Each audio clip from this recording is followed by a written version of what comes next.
we back? Are we back for reals? Are we here? I think we're here. Are we stable? Are we here? We're good? Good. Fantastic. Okay. We're back. Good. Good. Sorry about that. Anyways, guys, please go give Endemano some love. Please go check them out. Thank you again so much for that raid. I really do appreciate it.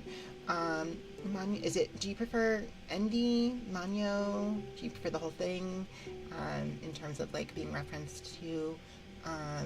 If you have a particular ASMR trigger you would like to ask me for, please go ahead and just let me know in the chat. Let me go ahead and pop this up right there. If that is something that you would like.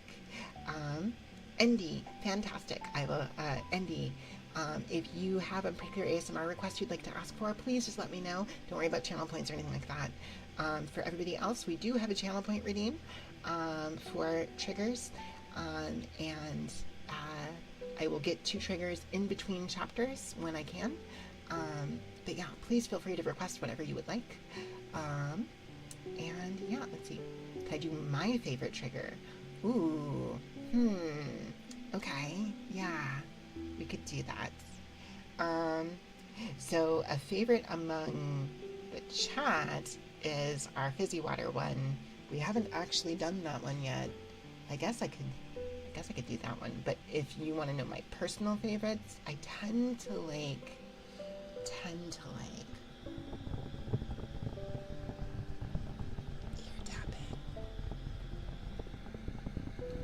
There's our fizzy water. Just taking notes.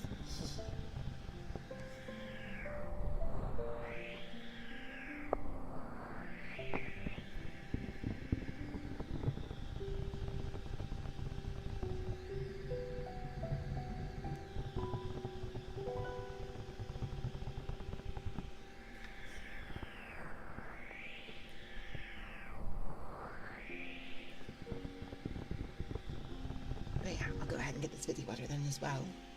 Tonight's fizzy water is pink, apple, and lemon.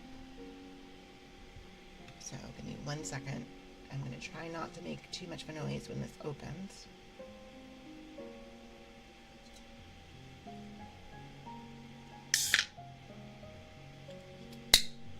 Oh boy. Okay, hang on. Let me do this.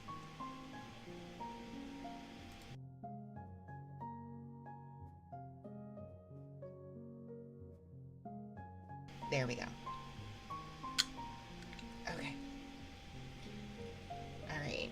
So 3, 2, 1.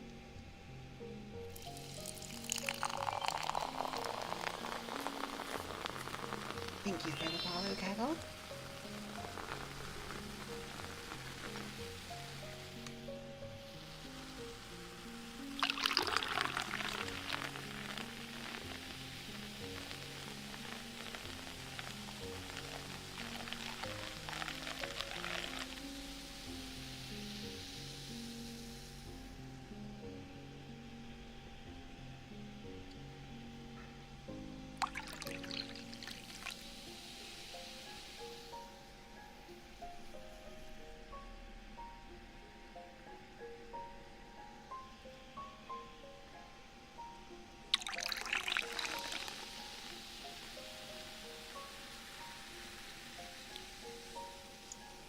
There we go.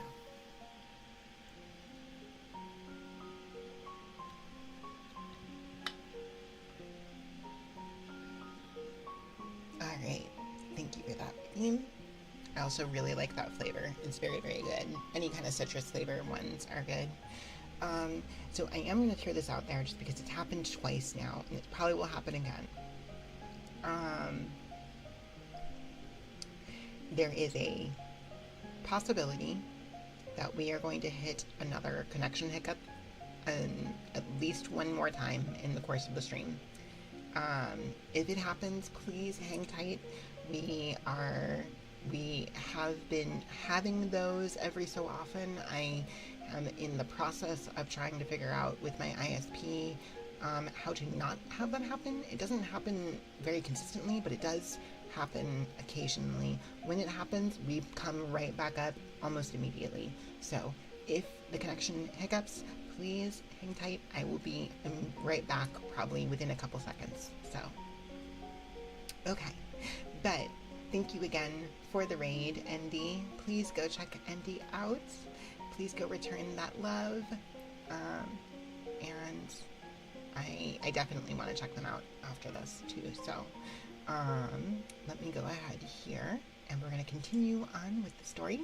So any other requests that anybody might want, let me know in the channel point redeems and I will get those for you, but we'll get them in between. I'm going to grab dinner. Absolutely, Endy. Thank you so much again for the raid. Have a wonderful dinner and a great night.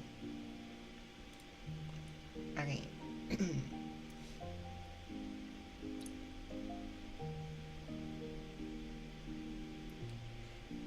There had clearly been something off about plants we'd encountered in the residential area north of the skeletal building, but that had to have been an exception. The situation in which we'd encountered them had been special too. Toriko glanced behind us. If that animal we saw earlier really was a dog, it may have wandered in here from somewhere. Shouldn't we rescue it? If it wanted human help, it'd come to us, I think. Might even be so hungry it decides to want to attack us instead, human or not. That's what worries me. Wait, are you a dog hater, Sorabo? I don't hate dogs. Toriko, have you ever run into a feral dog? They're pretty scary. Huh? Have you been attacked before? In a ruin once. Maybe I invaded its territory, started growling like crazy. Thinking back now, it was an ordinary mutt and on the small side really, but I was just a kid. I didn't have a gun like I do now, so I got super scared. What did you do? I knew if I turned my back it would chase me, so I stared it down while slowly backing away. Once I was out of the ruin, I got on my bike and booked it. It still came after me, barking for a while. I thought I was going to die. It wouldn't attack a person on a bike, right? I can look back on it and think that way now, but when you're scared, you're scared. Its eyes looked crazy. I looked over my shoulder just to be safe. Okay, good. We weren't being followed. Even if that was a dog, what if there's a pack of ferals that have established themselves here on the other side? I asked. If they rush us all at once, that could be more dangerous than some of the monsters we faced. Yeah. Well, I wouldn't like that. I'm not confident I could shoot them down right away, Toriko said with a frown. Then her face lit up as she had an idea. I know. How about we get something like pepper spray? The kind they sell for self-defense? That might be a good idea. It was best to avoid shooting, after all. Yeah, if we mess up and spray into the wind, we might get ourselves too, though. That still beats getting bitten. The outdoor shop we went to a while back had bear spray, so maybe that'd work. Yeah, let's go with that. If it works on bears, it's gotta work on dogs, too.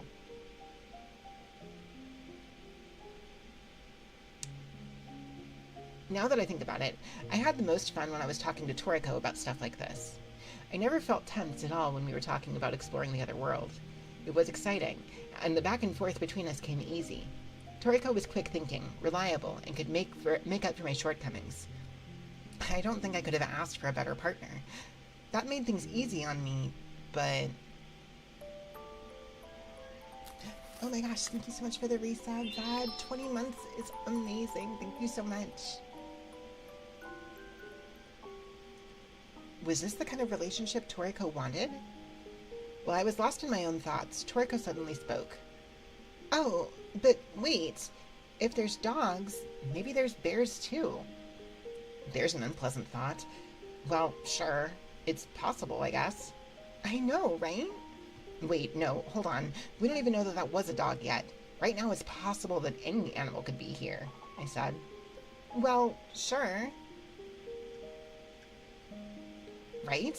I mean, it's rare enough to even meet other humans in... It happened in the middle of that sentence, with what almost felt like pre-planned timing. Somewhere in the distance, there was a dry bang.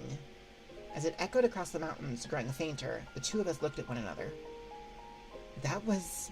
I said, and Toriko nodded. It was a gunshot.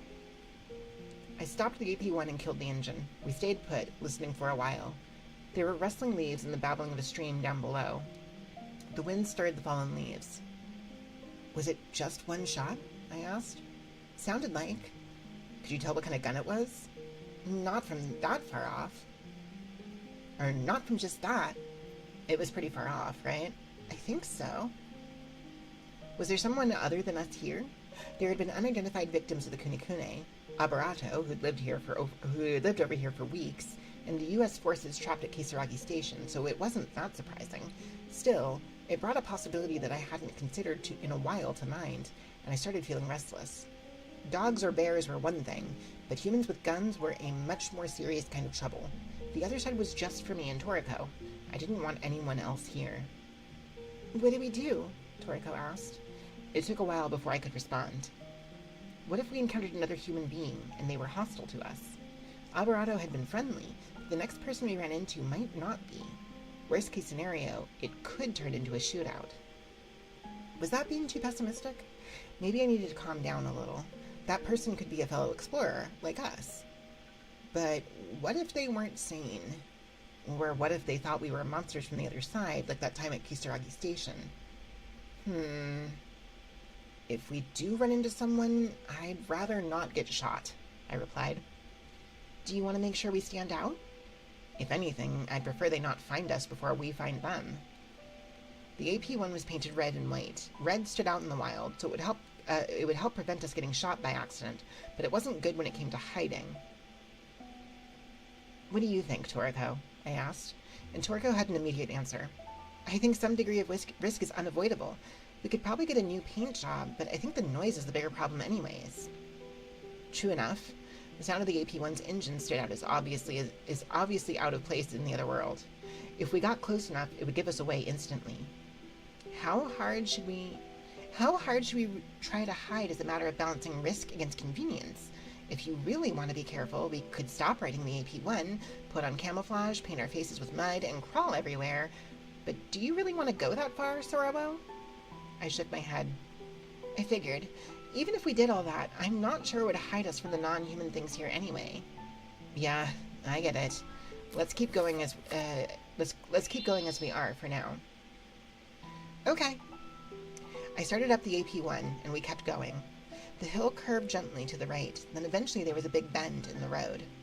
The incline grew steeper, and the engine got louder. I could tell the AP-1 was working hard. Once we got past the short, steep hill, we came to a slightly wider road. It was paved. The cracked asphalt, full of potholes, was maybe wide enough for 2 cars to pass each other. On the side with the mountain, there was a concrete retaining wall, and on the side with the valley, there was a dirty, dented guardrail. We stopped for a moment, looking left then right. The road curved in both directions, but because of the dense forest on the valley side, it was hard to see far ahead. If we went right, it would take us back in the same general direction we had come, so we went left instead. I put down a gardening pole with phosphorescent tape so we wouldn't miss the road we'd come by on the way back, and we started forward again.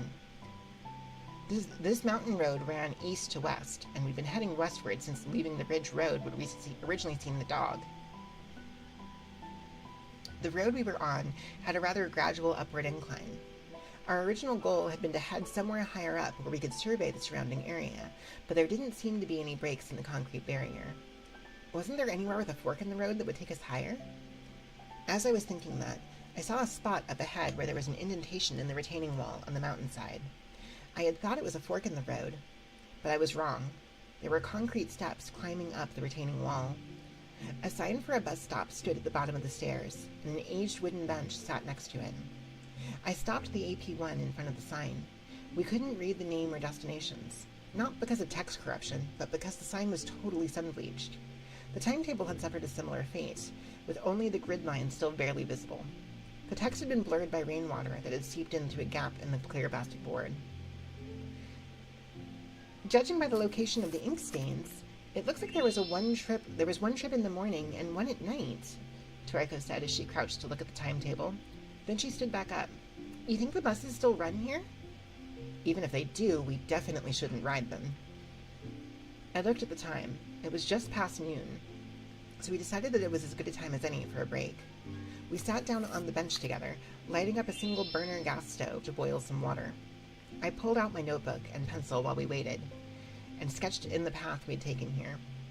The plan was to copy it all over to a larger map once we figured out how this all connected to the places we already knew. Once the water came to a boil, I turned off the stove and poured the hot water into our instant soup cups. I had hang on, I can read this.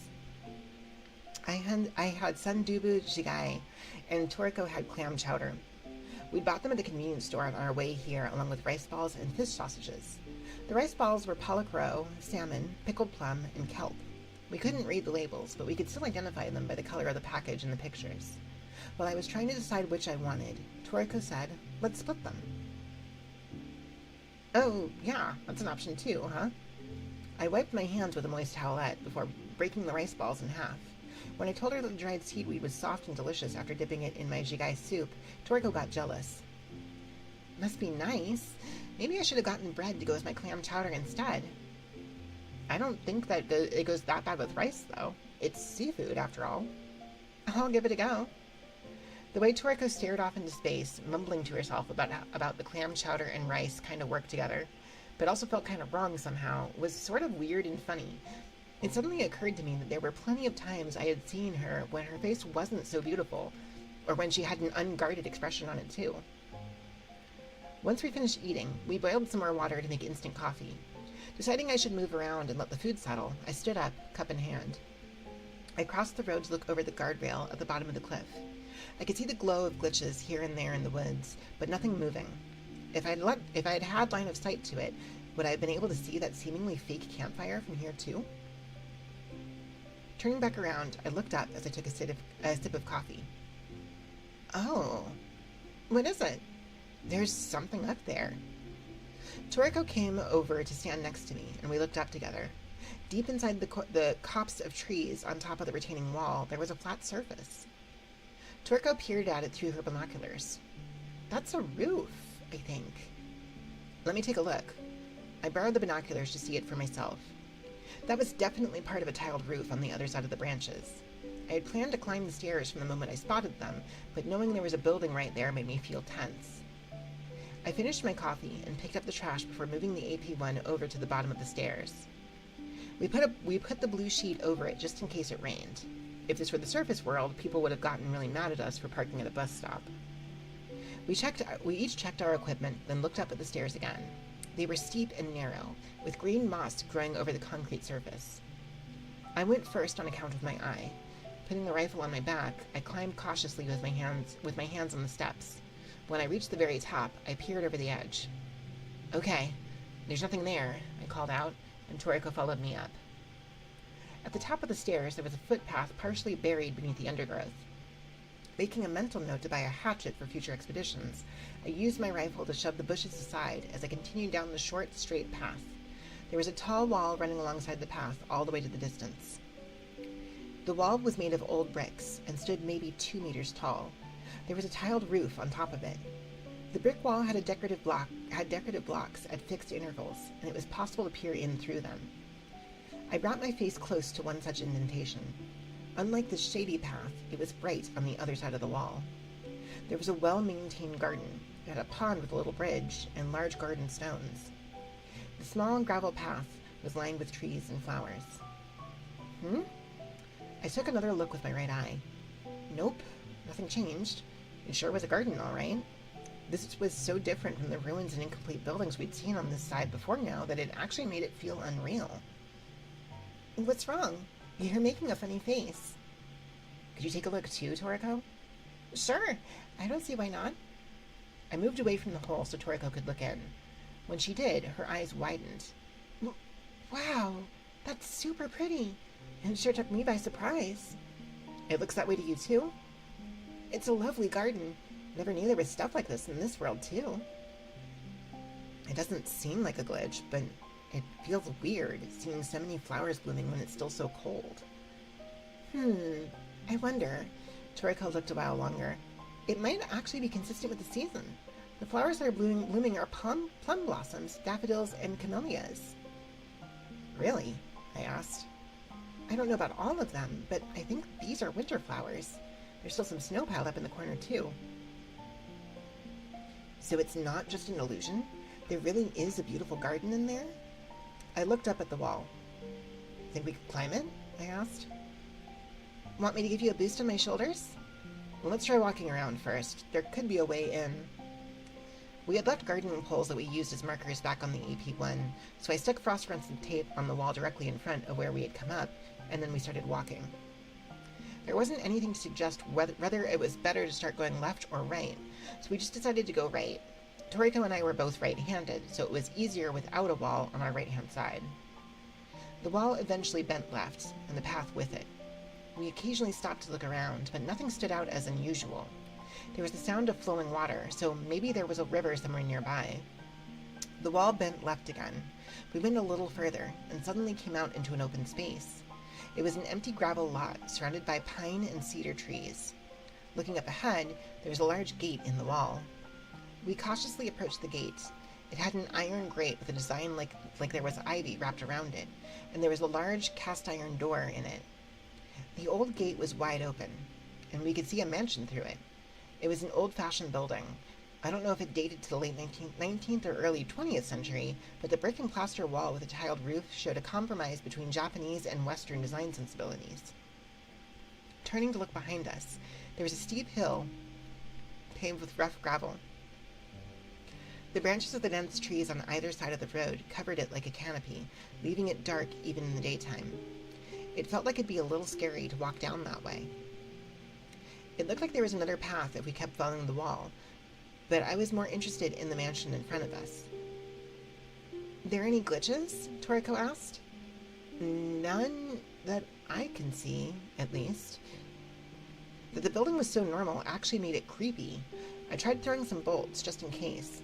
As they rolled to the ground on the other side of the gate, it kind of killed my enthusiasm a little. I was suddenly reminded of a doubt I had had since I first learned about the other side. Maybe there was no other world at all, and I was just a deranged person, throwing around bolts and mumbling to myself. Toriko looked around awkwardly, too. We haven't wandered back into the surface world without realizing it, right? If we had, we could be caught red-handed violating the firearm and sword law, and we're about to be trespassing in someone's mansion, too. I looked around and shook my head. If this were the surface world, there'd be a lot more noise. Besides, it feels totally different here. Yeah, I thought so. What now? I looked through the gate for a while. There was no movement. Nothing showed as strange in my right field of vision either. Let's go in. I want to see for myself what kind of place this is. Toriko nodded. We passed through the gate and onto the mansion grounds. Yo, hello Mithy. Welcome in. Also, hi Lucia. Oh my gosh. 125 stream streak, Lucia. That's amazing. Thank you so much. But yeah, no. We did add the additional channel point redeem for pulling extra cards. You can do it an extra 5 times per stream. It costs 1,000 channel points each. So it can help. It's there to help you fill out your Series 1 collection before we move on to a Series 2. Mm-hmm. So best of luck on your pulls. I'm going to go ahead here and just check through here, make sure there's nothing else in here I missed in terms of redeems. Does not look like it. Alrighty. So, I'm going to go ahead and move on here to Chapter 3. Any redeems anybody wants to make, in the meantime, I will get in the next chapter. Chapter 3. I stepped from stepping stone to stepping stone along the white gravel path to the front garden. There was a green lawn spread out on either side of us. The path carved through it like a white river, and there was a large blackish garden stone at the end of it. Stone lanterns were placed at bends in the path. The pines in the garden were bright green and shapely, almost as if a gardener had worked on them. Straw mats were wrapped around some of the trees, and bamboo poles and rope made of straw had been used to create enclosures to protect others from the snow. This is different from what we usually see, Toriko said in a quiet voice. Buildings on this side always seem more ruined.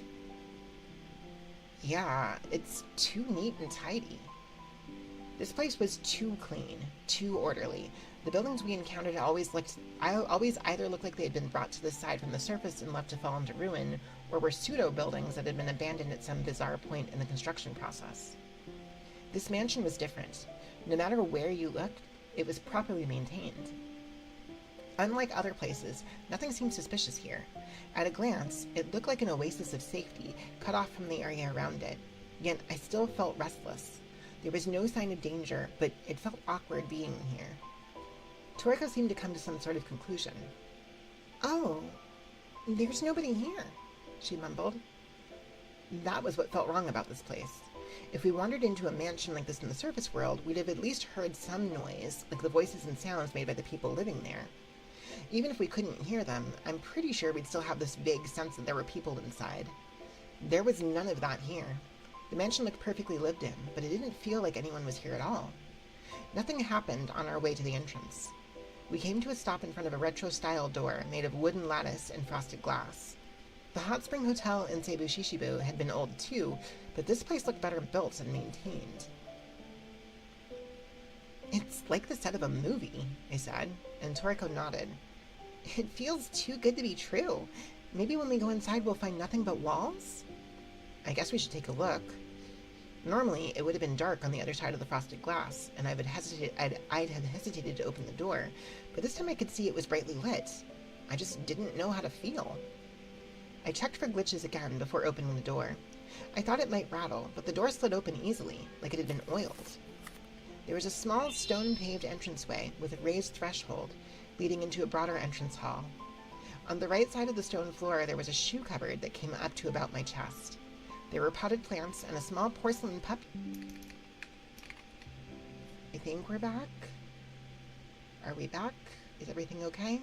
Can you hear me? Hello? Are we here? We're back. Okay. Okay. I'm gonna have to call the ASP again tomorrow. It's just a thing. Apparently.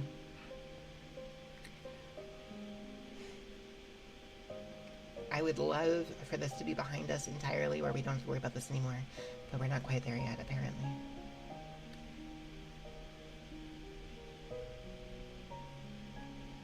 I stood where I had been when I opened the sliding door, unable to move for a while. Normally, this being the other world, we should have been able to trudge in without saying a word, but this was clearly not a ruin. It felt like a house someone lived in. Come to think of it, there wasn't a doorbell. If anyone's here, they probably heard the door opening, though. I hesitated before taking a breath. "Pardon our intrusion." My voice was quiet, probably because of how tense I felt. Toriko's eyes bugged out and she stared at me. What did you say?" "I was saying, pardon our intrusion." "What for?"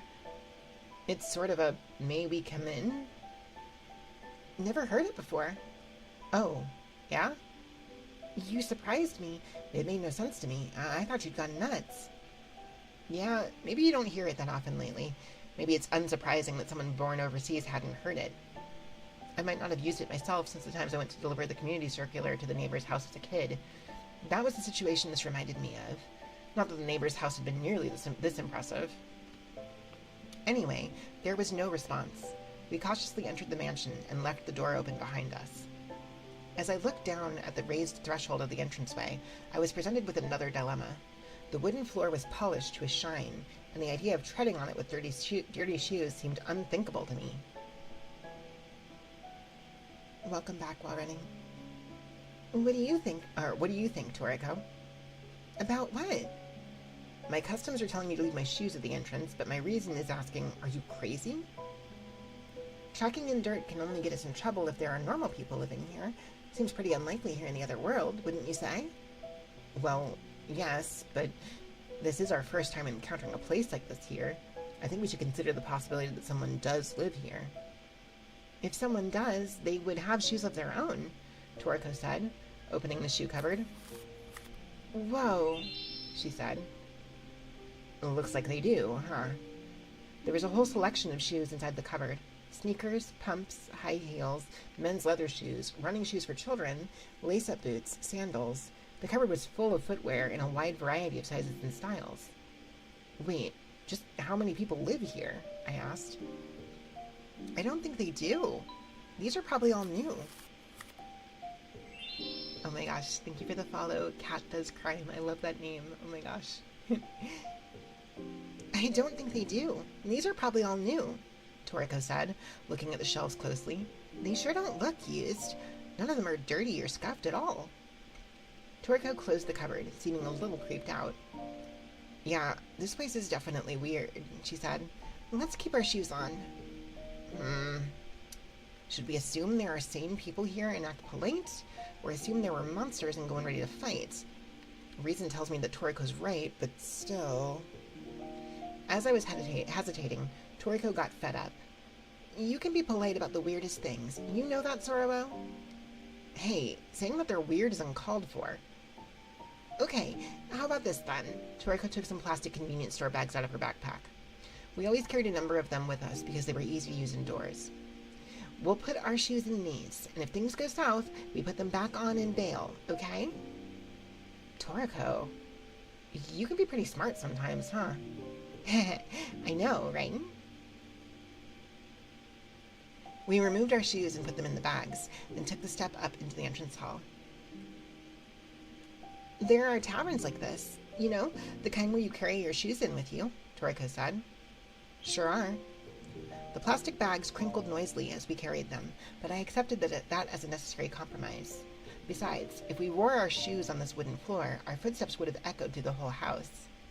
We weren't part of a special forces unit trained to move silently, so masking the sound of our footsteps had been beyond us to begin with. With my assault rifle on my back and my Makarov in hand, I moved around the screen to head in deeper. I could feel the cold floor through my socks. In the hallway just past the entrance hall, there was a Fusuma sliding panel on the right and a half-open wooden door on the left. I knocked on the door on the left. No response. I pulled it open by the doorknob. There was a reception room inside. White couches were placed around a round wooden table. The red carpet had Chinese-style patterns sewn into it. Large windows were framed at the top with wooden arabesque fretwork. A cute chandelier that looked like a flower petal hung from the ceiling. By the wall, there was a tea cabinet with glass doors behind which I could see teapots, teacups, and other tea paraphernalia, along with small bowls, a flask for serving sake, and sake cups. A vase with a single branch from a plum tree decorated the top of the cabinet. When I opened the Fusuma on the right side of the hall, a warm draft of air came out. This time, there was a Japanese-style room. In the middle of the tatami flooring, there was a sunken hearth with a charcoal fire in it. An iron kettle hung from a pot hook attached to the ceiling, whistling and steaming. Boiling water? I stepped over the threshold and into the Japanese-style room. Purple cushions were placed around the sunken hearth. In the corner of the room was a low black table, and it had a snack tray stacked with apples and mandarin oranges. The Fusuma on the opposite side was wide open, and I could see into the next room. It was a large tatami room with rows of short folding tables. Lacquered vessels sat on top of them. There was black lacquerware, red lacquerware, and lacquerware with gold maki-e designs. They came in many varieties, from soup bowls to lunchboxes, trays, cups, and vases used for flower arrangement. Sorry, just 1 second.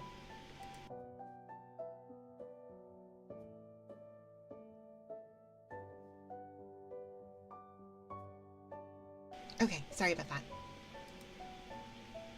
Okay, where was I at? They came in many varieties, from soup bowls to lunchboxes, trays, cups, and vases used for flower arrangements. Everything looked expensive, but the way they were displayed seemed haphazard. It was less like they were on display, and more like someone had taken everything that they had out of storage, and they were in the process of organizing it. Could this be? I mumbled quietly to myself. I felt like I'd read about a situation like this before. I walked to the back of the tatami room, full of lacquerware, and opened another Fusuma. This one led to a small, 6-mat tatami room, with a hanging scroll decorating an alcove. It bore an India ink painting of mountains. Dim light shone into the paper of the shoji doors. The room felt a little warm because there was a round fire bowl laid out on the tatami with a charcoal fire burning in it. It felt like someone had been here until a little while ago, and they just happened to have stepped out. Do you think there's people here after all? Toriko said, not sounding confident. I thought about it as I responded. I may have figured out what this place is. Huh? Really? Yeah, I think this is a Mayoga. Toriko cocked her head to the side when I said that. Mayoga? Is this more internet lore? Nah, it's older than that. Mayoga is a well-known story from Kaniyu Yanagita's Tono Monogatari, or Tales of Tono. The storyteller finds a luxurious mansion in the mountains. Whoever owns it seems to be wealthy, as there are many horses and cows tied up in the barn and chickens frolicking in the yard. When the storyteller goes into the house, he finds bowls and trays laid out for a meal, and there is freshly boiled water and other signs of human activity, but he doesn't see anyone. It is said that places like this are called Mayoiga, and if you find one and take one thing, or one animal from the house, you will be blessed with good fortune. Tono Monogatari is a Meiji-era collection of strange accounts and legends from Iwate Prefecture, and a collection of Japanese folklore. Many of the stories record the names of the storyteller or the person who experienced these events. In some ways, you might say it's similar to our modern true ghost stories. When I explained all that to Toriko, her brow furrowed with confusion. So what I'm hearing is that it's good luck to steal something from this place. Well, that's how the story goes. Seriously? Is that okay? It's an old story, after all. They don't all have to be reasonable. I don't like it. In the original story, the person who found Mayoiga didn't take anything back. When he returned to his village, a bowl drifted down the river to him, and he got rich after picking it up. A bowl? Oh, so that's why. You thought of Mayoiga when you saw them, huh? Yeah. The story goes that if you scooped rice into that bowl, it never ran out. Wow, that'd sure save money on your food budget. Toriko didn't sound all that impressed, but she still turned to look back at the rows of lacquerware. So, you want to take one back like the story says? Nah, I already looked at them with my right eye. They don't shine silver, so they don't feel all that special. Even if we brought one back, it'd just be an ordinary bowl. Ah, shucks. Then we'd just be ordinary thieves, too. I crossed the room and opened the shoji. There was a small inner garden with a water bowl and dipper, and a square veranda around it. It was surrounded on four sides by similar shoji, and we could walk around the veranda to the other rooms. Pretty as this place is, it's as fake as all the other buildings in this world. This one just happens to look like a Mayoga. When I thought it looked like a movie set, maybe I wasn't far off the mark. Walking out onto the veranda, Toriko looked up at the square of sky cut out by tiled roofs. I could see the reflection of the drifting clouds in the inner garden's water bowl. This place is good enough to be a heritage site, I said. Feels like it's been standing here for centuries. Yeah. What now? You want to leave? Since we're here already, I want to look around some more. You don't get to walk around inside of Mayoiga every day. I knew you'd say that, Toriko said with a laugh when she heard my response.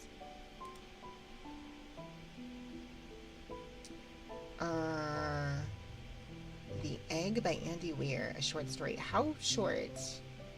That might be a little too long for the purposes of this. Let me take a look.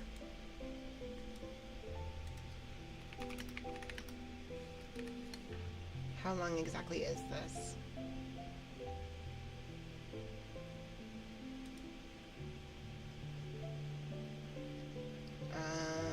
Well, okay. Where can I find it?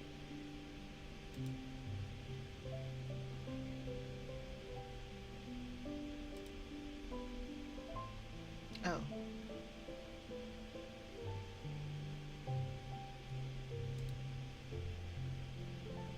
Oh, this might be... Okay. So, Lillian, what we'll do here, let me get to the end of our reading tonight, and if we have time, I'll read this as well, okay? If we have a mod on hand, if somebody can refund Lillian's channel points there, just in case we don't wind up getting into it. If we have time, though, I'll go ahead and read that as well.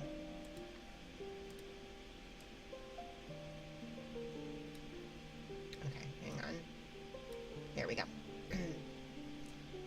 Let me see here. Irish breakfast tea? Oh, nice. Loose leaf ones you're not keen on right now? Alright. So, let me just make sure there weren't any other redeems here in between. I don't think there were. Okay, should be fine. Okay, chapter 4. We went from room to room, looking around the building that we theorized was Mayoiga. The tatami rooms divided by Fasuma panels were so clean and bright that it felt like someone had just finished cleaning them. All of the furniture, like dressers and wardrobes, were old in design, but still in good condition, shining with a black luster. There were kakashi and other Japanese dolls, wooden bear carvings, and vases filled with flower arrangements here and there. It was hard to believe no one actually lived here. I pulled open one dresser, and inside were kimonos and rolls of kimono fabric. Toriko took an interest in them, but neither of us had any idea what to do with a kimono. If we pulled them out, I wasn't convinced we could put them back as we found them, so I closed the dresser without touching anything. I was a little scared to try to disturb a place as orderly as this. We soon returned to the hall that was connected to the entranceway, and opened another door there. This one was a large Western-style room. It looked like a dining hall. High-backed chairs were placed around a long table. I counted 10 of them. A chandelier hung from the ceiling, and lights modeled after candelabra were placed at fixed intervals along the wall. I crossed the dining hall with a sideways glance at the trees in the yard outside the window, then opened the door on the opposite side. When I did, Toriko and I both let out sighs of admiration. On the other side of the door was a kitchen. It was old-fashioned, with shelves made of wood, but there wasn't a speck of dust anywhere. The pots, pans, and cookware were all arranged neatly, and the built-in shelves were lined with bottles full of condiments and glass jars full of spices. Herbs hung from the ceiling, giving off a fragrant aroma. The large steel oven had a brick chimney that went up to the ceiling. It was so large that you could have roasted a whole piglet in there. Everything seemed to sparkle in the light that was shining from the garden window. "What a pretty kitchen," Toriko mumbled. I nodded. "This is amazing. It looks like a super luxurious version of a Muji store." When I said that, Toriko slapped me on the arm. "Ow! What? Can't you come up with a better analogy than that? Like an IKEA model room that they really sunk a lot of cash into?" "Jeez. Ow! That hurts. You're always so quick to hit me." "That's your fault, Sorowo." "You sound like a domestic abuser when you say that, you know?" To be honest, my actual first impression was different. It was like I'd wandered into one of the picture books I read as a child, but I was way too embarrassed to say that out loud. "Besides, have you ever been to an IKEA, Sorowo?" No. Didn't think so. You're always joking around like that." "How did you know I'd never been?" "You don't go to IKEA without a car." "You don't have a car either, Toriko. Have you been?"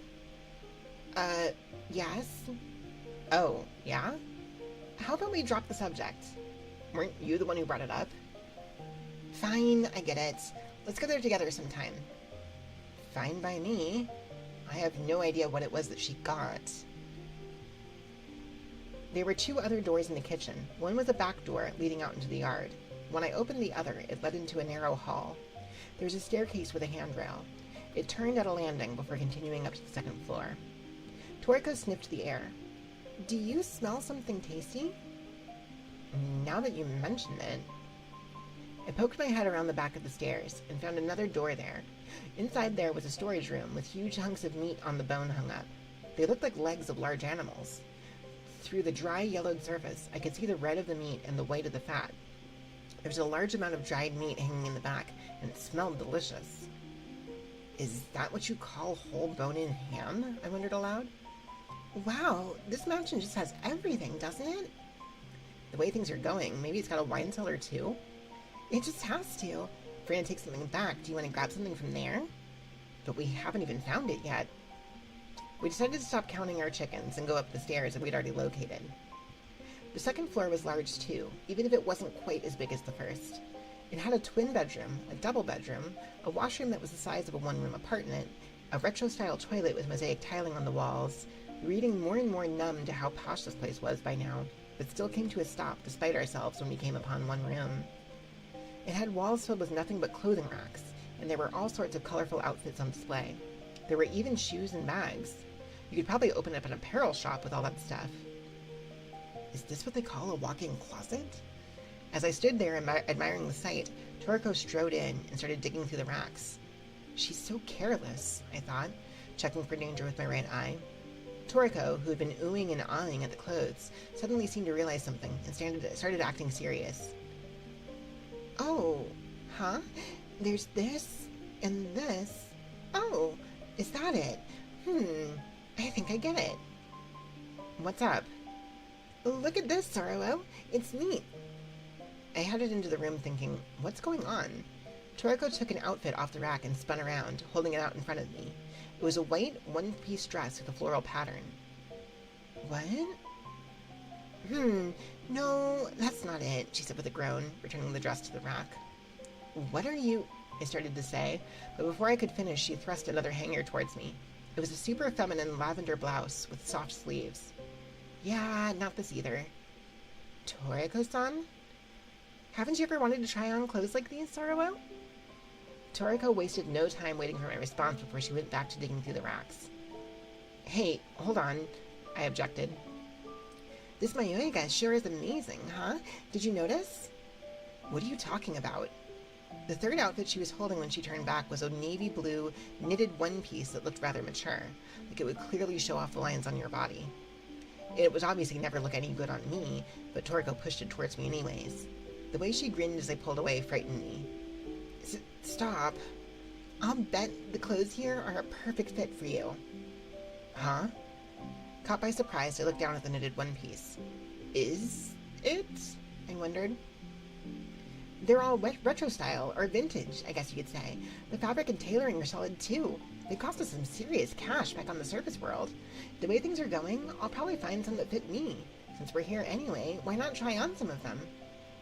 What? Look, if we're gonna take something back, clothes must be a better choice than bowls or dried meat. Who was it that expressed disapproval about the idea of stealing something again? Now, come on, put down your stuff. Wait, you're serious about this? If you'd like, I can pick an outfit out for me too. No. Now, come on, take off your top. Toriko closed in on me. She was weirdly into this. The look in her eyes was different from usual somehow. Let's go to a changing room I started to protest, but Toriko held up her index finger, wagging it at me theatrically. This is the changing room, Sorrow. What's she so smug for? In my confusion, Toriko relieved me of my gun and bags, then stripped me out of my coat. It was like I was her dress-up doll. The room was pretty warm, but she didn't stop at my coat and proceeded to remove my shirt as well, so I started feeling a lot colder. Achoo! Don't move. Bear with me here. Oh, sorry. I apologized reflexively, but Toriko wasn't listening. She glared at the frilly shirt and fluttery skirt that she had put on me, grumbling to herself. It seemed she wasn't satisfied. Okay, I've got it. Take off the clothes. Okay, I replied in monotone. Let's have you try this one on next. Okay. I had no idea what I was supposed to do now, so I just let her do as she pleased. If she were acting as weird as she had when we were in the hot springs together, I might have been able to shove her off me, but this felt different. She rapidly changed me from one outfit to the next, then Toriko's hand suddenly stopped. Yeah. Toriko had a serious look on her face as she looked me up and down several times, then finally her expression loosened up. All done, she said, taking my hand and leading me to the mirror. Well, she asked. When you act so proud of yourself, I can't possibly give a negative opinion, I thought as I looked at the mirror. Whoa. My mirror reflection stared back at me in disbelief. I was wearing a Chinese-style one-piece with pink designs on a black and white base. Its short collar stood straight up, and the waist had a corset-like design. The sleeves were 3/4 length, and there were lace gloves on my hands. When did those get there? The hem was about at the middle of my thigh, and I was wearing tights along with lace-up boots. When did those get there? Well, there was no worry of me giving her a negative response. Honestly, it was cute. I don't know if I'd say that about the person inside, but the clothes themselves? Absolutely adorable. They looked ridiculously good on me. Sure, it had a very otaku feel to it, like I was doing cosplay, but it fit the retro vibe of this mansion to a T. Well? Toriko asked again. Wow, it's cute, I answered in a daze. Toriko's reflection grinned. I know, right? I just knew this kind of thing would look good on you. What kind of thing? This kind of cute outfit. I bet we could go heavier on the frills. No. I spun around in front of the mirror. My boots clacked against the wooden floor. It's cute. Like it? Sorrow? This is so frustrating. Just be happy. I've never dressed like this in my life, so I feel uneasy. Can I take it off now? No, you need to keep it on. I'm getting changed too. You too? Hold on, it'll only take a sec. I found something for me while I was looking for your clothes, Toriko said, grabbing a number of outfits, then turned back to me. Turn the other way. I'm the only one who has to? How's that fair? Just do it, okay? About face. She's so arbitrary. I shifted my weight from left to right as I listened to the rustle of clothing behind me. Okay, all done. When I turned around, Toriko was dressed like I'd never seen her before. She wore a shirt with the buttons done all the way up to the top, and had, well, I'm not sure how to describe it. It wasn't a necktie or scarf. It was this kind of voluminous pleated piece of fabric decorating her chest. Over top, she wore a jacket with golden buttons. It was a blue so deep it bordered on black, with the front hung open. Beneath, she wore a slim pair of pants that were the same color as the jacket, along with leather riding boots on her feet. It reminded me of an old military uniform, and it made her look even taller than usual. The outfit came off a little cosplay-y, much like my own, but maybe all the clothes in this room were a little out of date. Then again, since the person wearing them was already so stunning, I hardly noticed. As I stared at her admiringly, for some reason I'm tripping over that word. As I stared at her admiringly, Toriko turned around, lifting the hem of her jacket.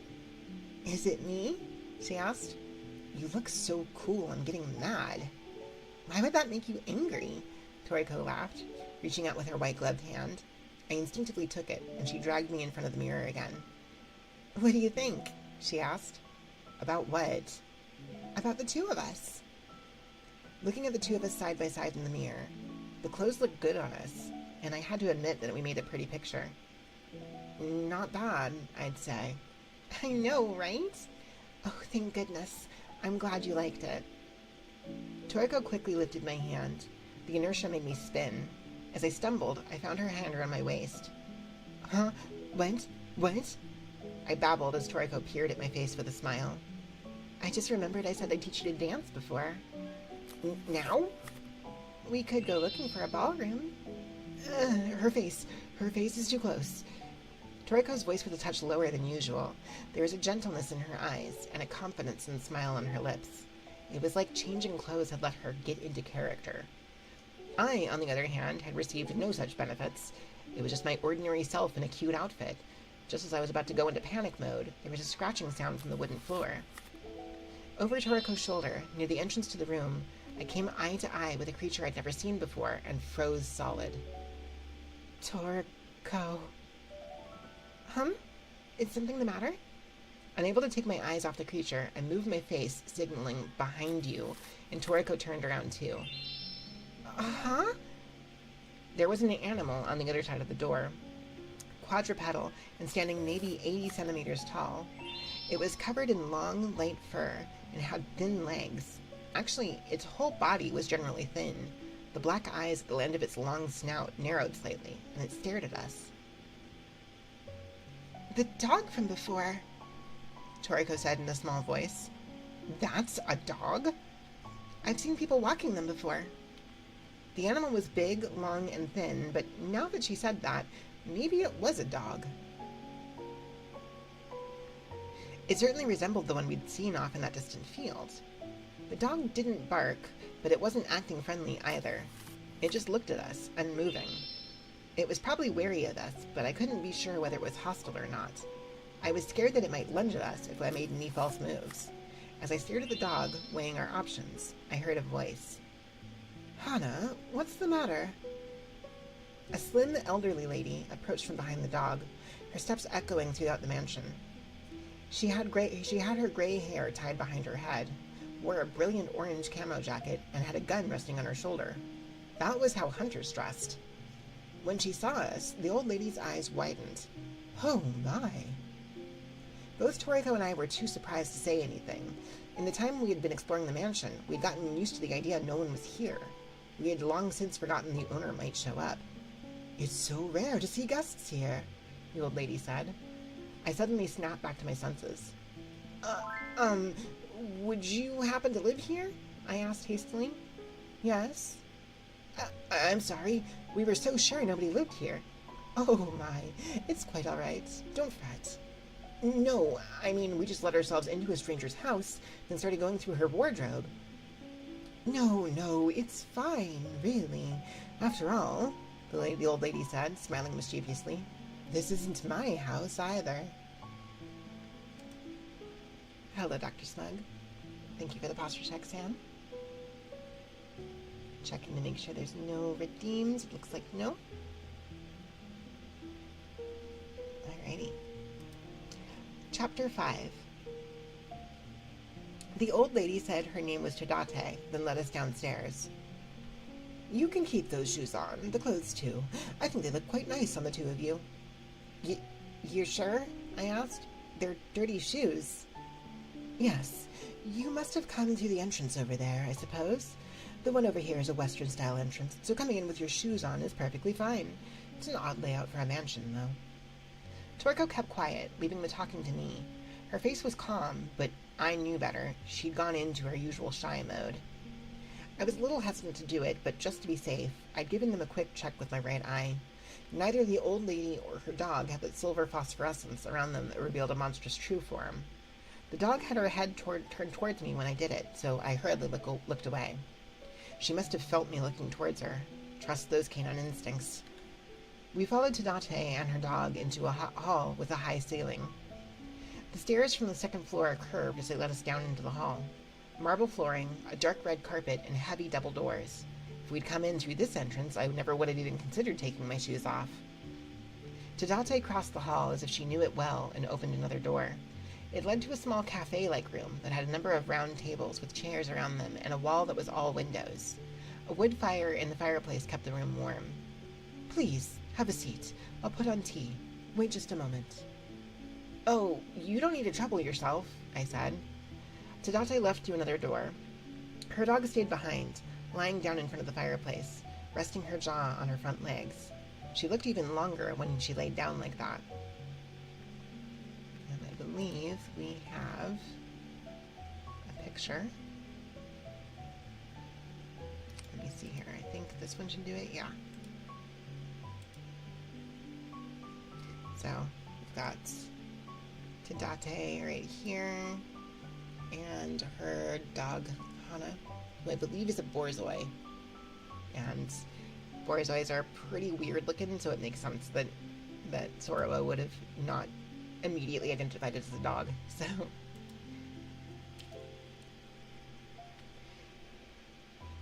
Toriko looked at the dog. What did she say the dog's name was again? The dog? I think it was Hana. Hana! When Toriko called her name, the dog turned her head towards us for just a second, then immediately looked away. Looks like she isn't going to warm up to me that easily, huh? She seems pretty clever, so yeah. Probably doesn't wag her tail for anyone but her master. The dog looked like she was stretching out and relaxing, but I could kind of tell she was wary of us. If intruders made any false moves, she'd be on her feet in an instant. I couldn't help but feel nervous, having never been so close to such a large dog before. It wasn't long before Tadate returned with a tray in hand. She wore a loose-fitting sweater, having taken off the orange jacket, and her gun was nowhere to be seen. I just made mugwort mochi. Would you like some? We would. The mugwort mochi had that slightly warped shape you would expect from homemade ones. Since they were served on lacquered dishes with stylish toothpicks, they looked classy, I was still a little cautious, not yet knowing what Tadate was like, but she seemed like a decent enough sort for now. Once she'd taken the first bite, I cut off a little using a toothpick and ate it. Yum! As the grassy aroma of Japanese mugwort spread through our mouths, Toriko and I couldn't help but look at one another. These tasted too good for them to be poisoned. Were these really homemade? If they were, then Tadate was pretty talented. The hot green tea she served us was sweet and went well with mugwort mochi. While Tadate was taking a sip of tea, a relaxed expression on her face, I spoke up. Tadate-san, you live here, right? Yes. But you just said it wasn't your house. Tadate raised her eyes a little before responding. Why, yes, I did. If I called this a mayoiga, would the two of you understand what I meant?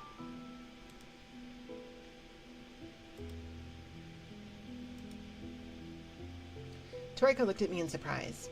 I nodded. We know about them, yes. Well, that does make this a lot simpler. When we found this place, I thought it was a mayoiga too, I said. Yes, of course. Toriko leaned close to me. Hey, is mayoiga that famous of a story? Is it something everybody learns? She asked. I dunno. I remember being told it as a young girl, Tadate said. I got lost while hunting in the mountains, and the next thing I knew, I was here. You could probably tell from what I was wearing before, but I'm a hunter, you see.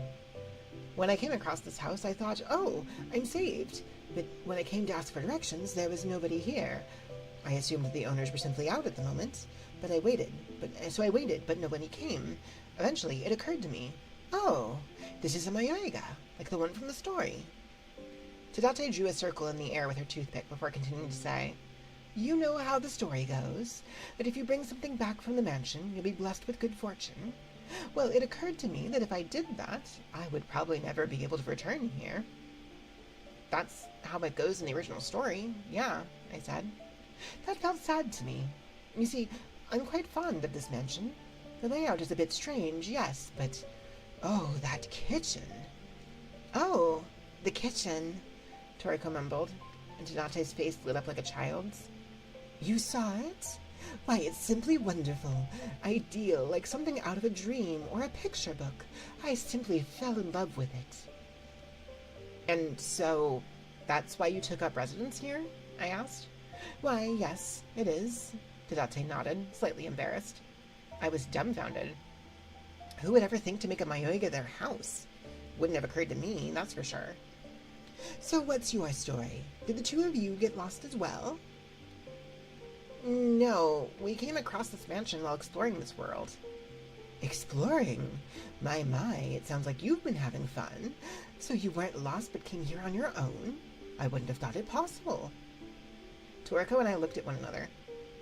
Have you never gone home since coming here? I asked. Never. If I left, I worry I wouldn't ever be able to come back. If you come with us, you can go home, Toriko offered, and Tadate seemed to consider the idea for a moment.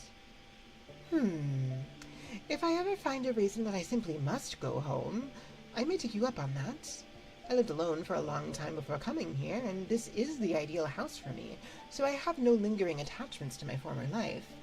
But thank you, Tadate said, looking at our luggage. At first I thought you were fellow hunters, but what you just said now makes more sense. That's not hunting gear, after all. Oh, yeah? It's those guns. The two of you are carrying some incredible rifles. They're automatic, aren't they? Like the kind soldiers carry. Yeah. They don't look like airsoft guns. Where did you get them? We picked them up. Here, on this side. To be more precise, I had permanently borrowed my M4 from the U.S. forces, and Toriko's AK was in a memento from Alvarado, but those details would just complicate things, so I glossed over them. Oh, I see. Tadate seemed surprisingly willing to take my explanation at face value. I've picked up a number of things myself. Guns, bullets, too. I assumed they were dropped by hunters who wandered in here, like myself. Then, lowering her voice, Tadate added, although I do wonder what could have happened to those people. The fact that she didn't call us out on our flagrant violation of the firearm and sword law actually left me more confused than it would have if she had. I'd always been under the impression that because of how tight the laws regulating hunters in Japan are, they were rather careful about how guns were to be handled. Her dog snorted, adjusting its position in front of the fireplace, and then stopped moving again. Maybe she had started to feel hot after being toasted on just one side. When she saw us distracted by the dog, Tadate smiled. She didn't bark at you while I was away, did she? Hana can be so unsociable. I've never seen a dog like her before. What breed is she? I don't have a breeder certificate, so I can't be completely certain, but I believe she's a Borzoi. That was rather vague. Toriko must have felt the same way. You're her owner, and you don't know? She asked. Ah, but that's where you're wrong. I'm not her owner. Huh? Toriko and I both looked at her, bewildered. I met Hana after finding this place, Tadate explained. She had a collar, so I suppose she must have wandered in here with her master. Whoever they were nowhere to be found, and there was a torn-up hunter's vest nearby, so a bear must have gotten them. There are bears? We've never seen an animal on this side. Oh, yes, there are. I've yet to take down a bear myself, but there are a lot of animals, Tadate said, amused by the dubious looks on our faces. It's incredibly difficult to find animals hiding in the mountains. If even a hunter like me struggles with it, it might be impossible without training. But we don't even hear bugs chirring or birds singing. No, you wouldn't. It's always unnervingly quiet. But the bugs and birds are there. They're just hiding, you see. All of them. Not just at night? Once you get used to looking, you'll see them even during the day. The way they hide is a little strange. It's like they're hiding in the blind spots of human vision. I'm not sure I can describe it very well. With a frustrated wave of her hand, Tadate returned to her previous topic. I brought Hana back here when she was weakened and fed her. There was a picture of a flower on her name tag, so I decided to call her Hana, which means flower. Tadate looked fondly at Hana as she spoke. Hana raised her head and looked back at her. For a moment, their human and canine gazes intertwined. There was a gentle warmth between them, like that of a couple who had been together for many long years. It caught me by surprise. These days, I don't think I could bring myself to go hunting without her. I came back to Japan after losing my husband, and I've been alone ever since, so we may be similar in that way. Tadate looked back at us, her eyes narrowing as she smiled.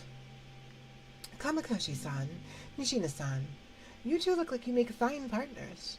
Traveling around with guns, exploring together? Why, it must be great fun. Yeah, I guess, I said awkwardly. I don't know how she interpreted my response, but Tadate smiled. I envy you.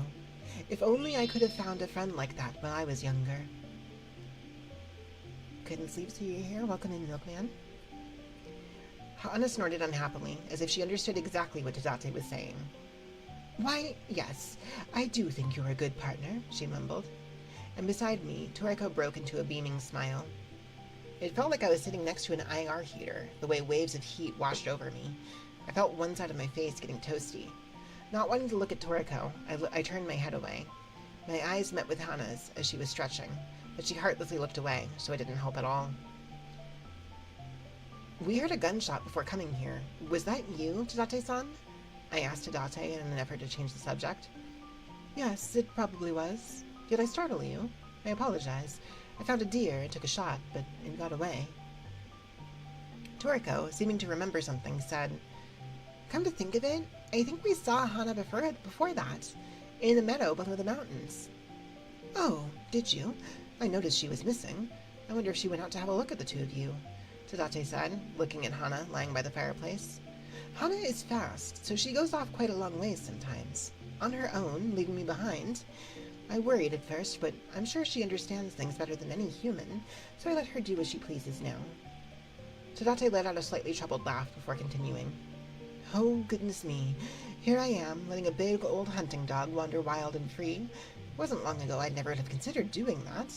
In that time since I started living here, the lack of other people to see what I'm doing has really let me to let myself go. There's no one on this side, after all. That's exactly it. Oh, now I'm all embarrassed. I used to have things far more together, you know? The way she bashfully pressed her hand to her cheek as she said that was so elegant. If this was how she was after letting herself go, I was practically a wild dog by comparison. Suddenly, Hana raised her head. She went over to look out the window.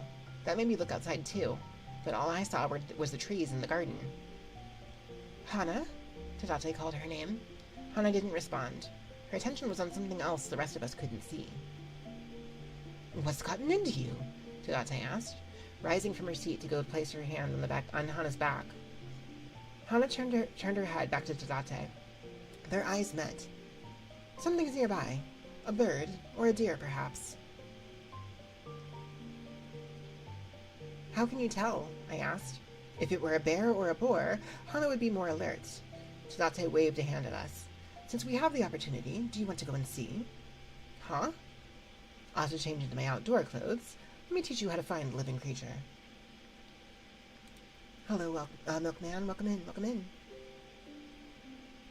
Let me see here. Oh, did you pick out a new controller, Hisui? Let's see here. Give me one moment.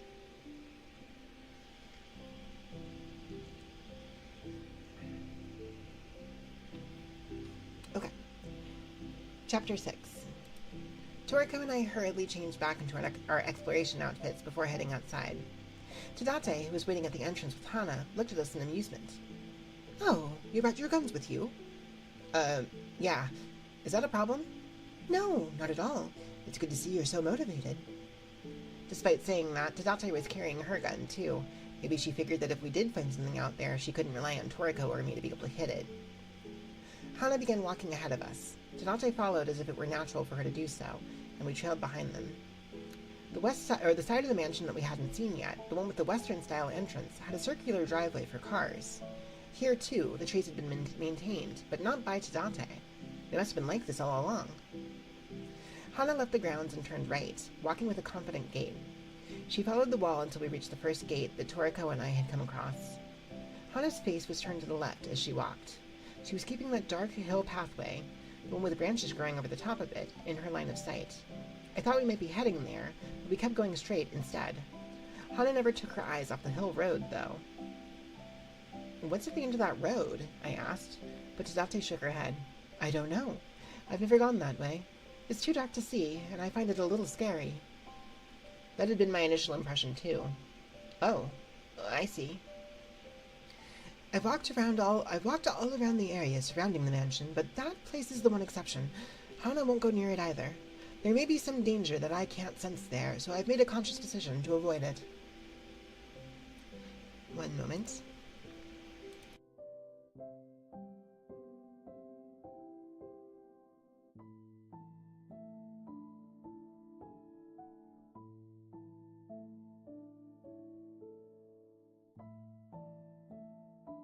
Okay, sorry about that.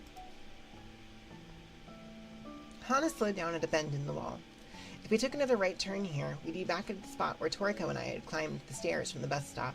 But Hana didn't go that way, instead stepping into the trees ahead of us on our left. Tadate turned back to us, a finger pressed to her lips. We nodded. Taking her cue from Hana, Tadate slowed to a cautious pace. I followed along with Toriko, checking for glitches with my right eye as we advanced. We avoided the underbrush, staying in the shadows of the trees as we headed deeper into the copse.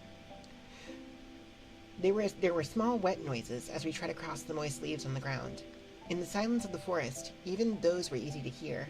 Tadate would occasionally turn back to check that we were keeping up with her. Hana's pace was relaxed, but it seemed she knew what she was looking for. As we descended a slope, her steps slowed, and then came to a complete stop.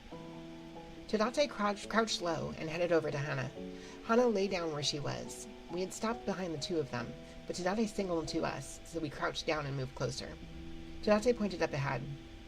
There! Do you see it? I looked in the direction she was indicating. There was a shallow valley at the bottom of the slope, and a stream narrow enough to step over cutting through it. I could hear its babbling from here.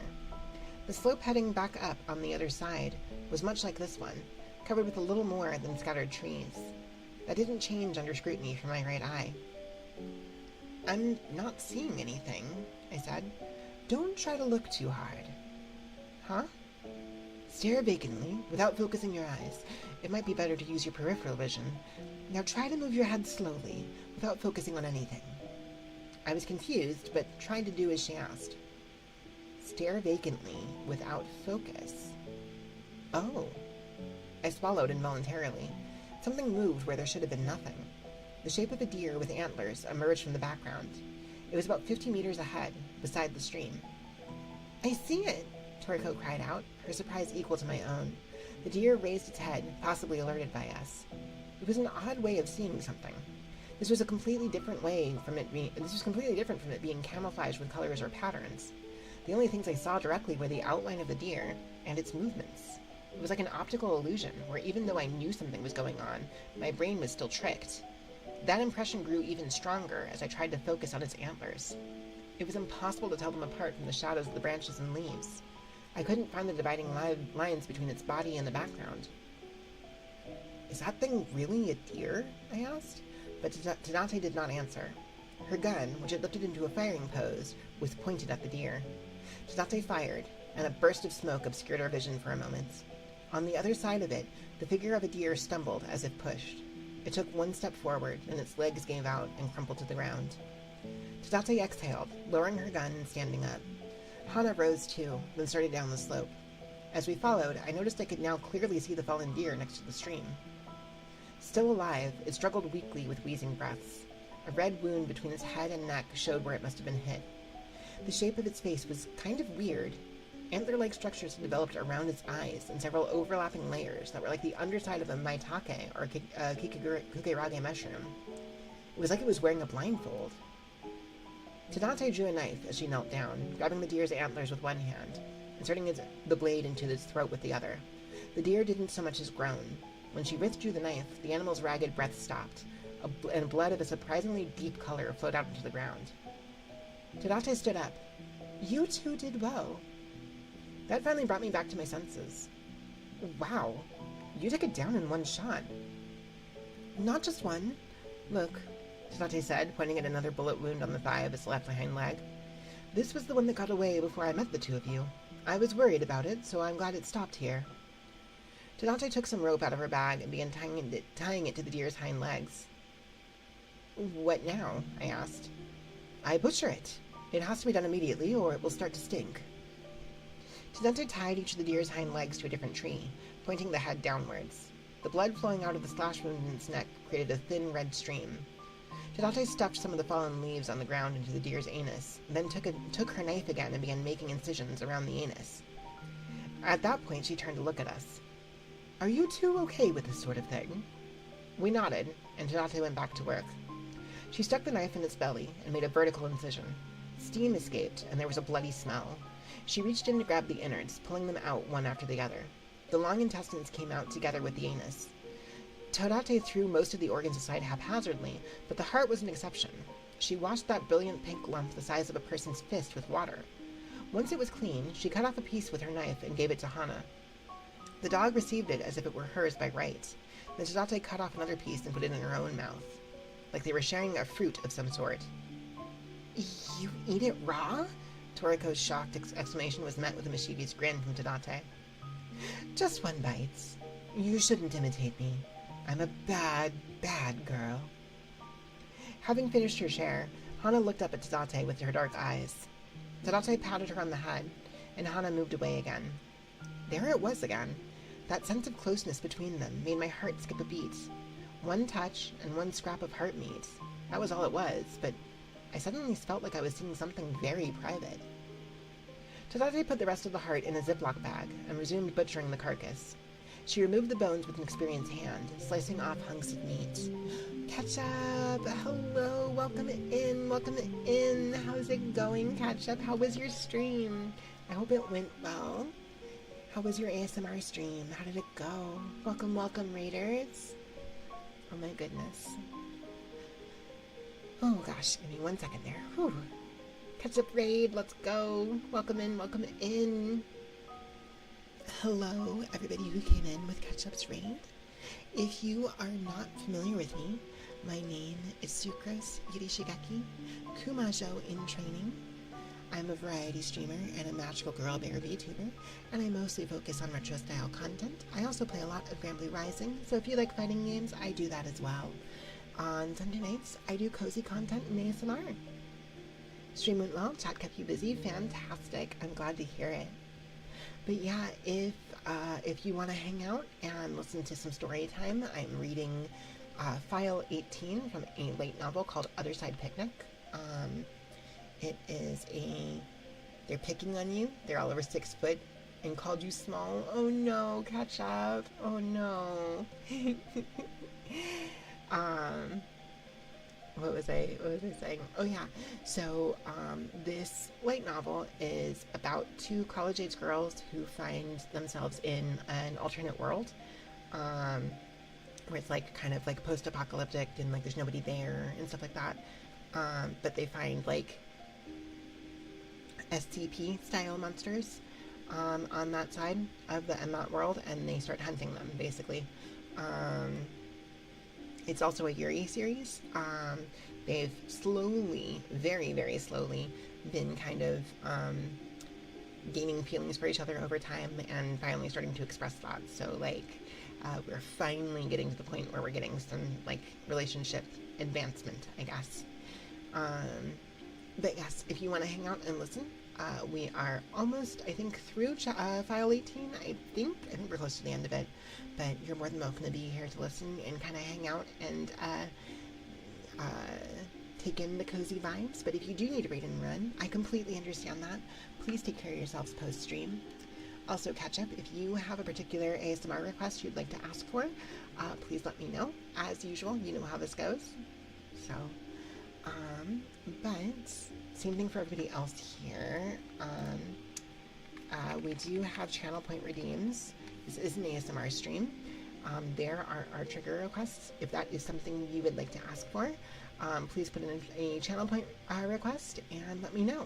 But catch up, you don't need to worry about the channel points as a thank you for the raid. Just let me know. Can you use pinches? Of course, of course. Okay, one moment.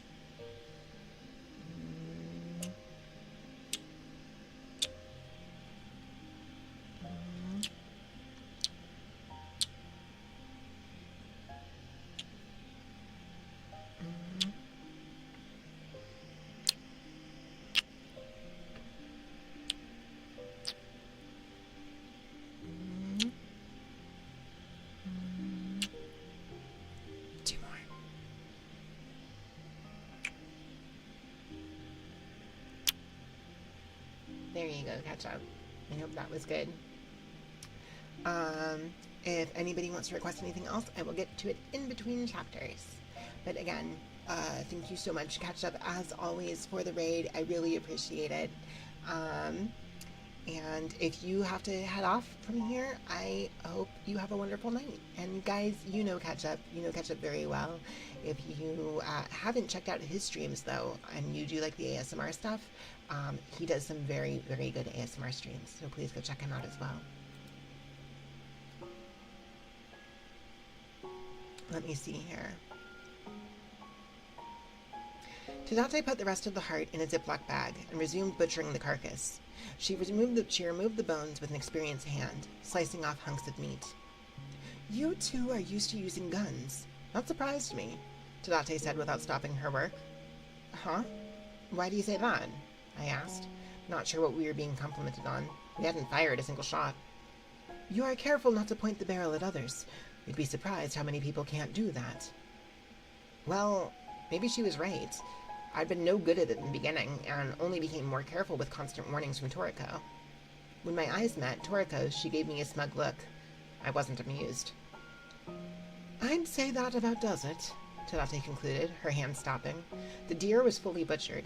There were now 4 skinned legs and some vinyl bags full of red meat piled on the rocks at the edge of the stream. Looking at the time, it had only been 30 minutes.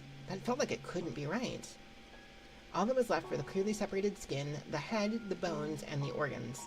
We were apparently going to head back and bury the rest. With proper preparation, the organs were edible, but it was a headache to do it, so she only bothered occasionally. We felt bad not doing anything to help, so we volunteered to help dig the hole, at least. The severed head of the deer sat beside Hana, watching us as we used branches to dig a hole in the ground. I didn't feel that strange camouflaging effect anymore, but those antler-like flaps over its eyes were really weird. What are those things over its eyes? It's a mystery, isn't it? I thought it was a mutation of some kind of sickness at first, but every deer I've caught has been like that. Was there something they didn't want to see? Toriko mused to herself. Like they were trying to avoid seeing something scary? Once I said that, it hit me. That might be exactly what it was. Tadate said all of the creatures in the other world were hiding. What from? Not humans, that was for sure. There were generally no humans in this world, after all. In that case, was the other world exposing the deer to some kind of terror, like it did to humans? Had they developed a structure that covered their eyes in order to escape that horror? It would take an exceptional amount of time for a creature's body to change like this. Just how long had the other side existed?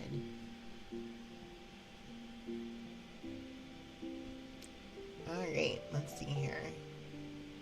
We are almost to the end. I'm going to take a brief break while we have what may or may not be ads going.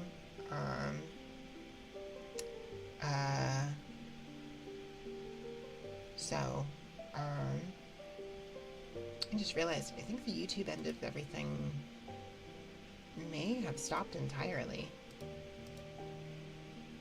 Am I actually still considered live right now? No, I am live. Okay, there we are.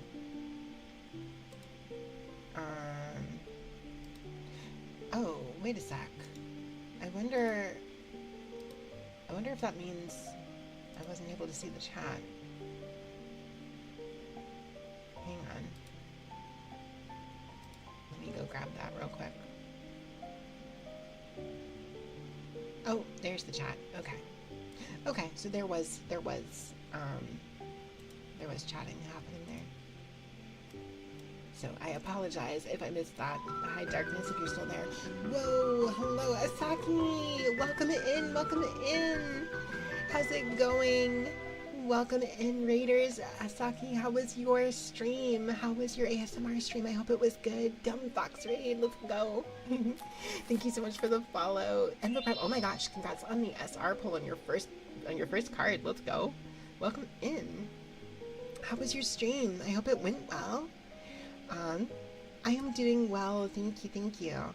It's my first stream back after medical procedure, so I'm still kind of recovering from that. So it's a little, your first card, let's go, yeah. So I'm getting back up to speed and such, if that makes sense. But it's been a good stream so far. It's been a good one. I'm very, very happy to be back. But yes, hello everybody who came in with Asaki's raid. If you are not familiar with me, my name is Sucrose Yirishigaki, Kumajo in training. I'm a variety streamer and a magical girl bear VTuber. I mostly focus on retro style content, when I'm not doing ASMR, that is. On Sunday nights though, I do cozy content in ASMR. If that sounds like your thing, if you want to hang out for a little bit more cozy time here, I will be going for another hour. We are currently reading File 18 from a light novel called Otherside Picnic. We're almost done with that. I'm not sure if I'm going to move on to File 19 after that or not, because I don't know that we'll have time to do the entirety of it before the end of stream. So I may just kind of do some like soft yapping and like pivot to doing like trigger requests and stuff. So if you want to hang out for that, you're more than welcome to be here, and I'm super, super happy to have you. But if you do need to read and run, I completely understand that.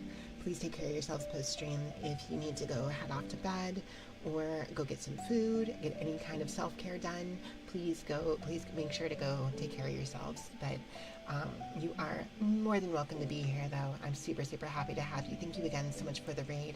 Guys, please go check out Asaki. They are another wonderful ASMR artist. Asaki, if you have a particular ASMR request you would like to ask of me, just let me know in chat. Let me pull up our triggers here, right there. So let me know in there if there is anything you would like. Don't worry about channel points or anything like that. But same thing for everybody else in chat. This is still an ASMR stream, even though I am doing story reading. Once I get through chapters, I'm getting to requests as they happen. So if you want any of that kind of stuff, please feel free to put in a channel point request, and I will get to it as soon as possible. But yes, thank you again so much. Guys, please go give Isaki some love, and we're going to continue with the book. We are almost done with this file, and like I said, I'm going to take a quick pass through the next file just to see how long it is. It might be a little too long to actually try to get through it on tonight's stream, so if that's the case, then we'll move on to just doing some trigger requests and just some, yapping at the end of the stream. So, Chapter 7. It was around 3 o'clock by the time we'd carried the meat back to the Mayoga. We were asked if we'd like to stay for dinner, and were tempted, but ultimately decided against it. We'll head back before dark today, I said. Oh, that's too bad.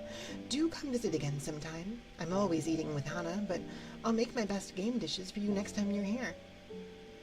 I wasn't surprised to hear that at this point. This person was cooking and eating the animals she caught here in the other world. They may look a little strange on the outside, but the meat is proper meat, Date explained with a smile, as if this was self-evidence. It will be delicious, I guarantee you that. I didn't doubt her. With that fresh meat, her cooking skills, and the Mayoga's incredible kitchen, how could it be anything but delicious? I really wanted to try it. Yo, Vermilion, welcome in, thank you. Although it did make me think of the concept of Yamatsu Hegi, hang on, I might be pronouncing it wrong. Yamatsu Hegui from the Japanese myth, where if you ate the food of the land of the dead, you could no longer return to the land of the living. Just as I was thinking that, she passed me a silver insulated bag. Here's your share of today's deer. I put some of the chuck and tenderloin in there. It should be simple enough to cook, so try it for yourself. Thank you, I said. It should keep for a long time if you freeze it. Oh, okay. Forget Yamatsu Hegui. I was bringing meat from the other side back to the surface world. Is this gonna be okay? Don't they seize this kind of stuff at the border? Whatever the case, Tadate and Hana saw us on our way as we left the Mayoiga. We climbed down the bus stop at the rear of the mansion, boarded the AP-1 once more, and headed back down the road we'd come here on. Well, that was an odd experience, Toriko said, looking back at the top of the mountain. I nodded. It felt unreal. Everything was so pretty, like we were in a dream. And then butchering the deer was so real. I'm surprised how fine we were during that. That smell was pretty intense, though. And the organs, too. We drove in silence for a while before Toriko spoke again. Sororo, I thought you'd be more grumpy about it. Huh? Why? You don't like it when there are other people on the other side, right? Oh, yeah. For some reason, I didn't mind it that much. Did you have a change of heart? I don't think that's it. I thought about it for a moment, then added, it might be because those two are completely by themselves. Oh, sorry. It might be because those two are complete by themselves. Complete? Toriko asked. She had no real interest in us. Huh? Really? She seemed nice to me. But I don't think she was interested in us. Tadate-san only needs Hana, and vice versa. They have their own world, and their interest in other people doesn't extend beyond them being a way to kill time. That might be what made it easy for me to deal with them. Okay. Toriko gave a vague response that left me unsure whether she was convinced. Then she held up the insulated bag. What do you want to do with the meat she gave us? It's a bit much, even for the two of us. Maybe we should give Kazakura-san some as a souvenir.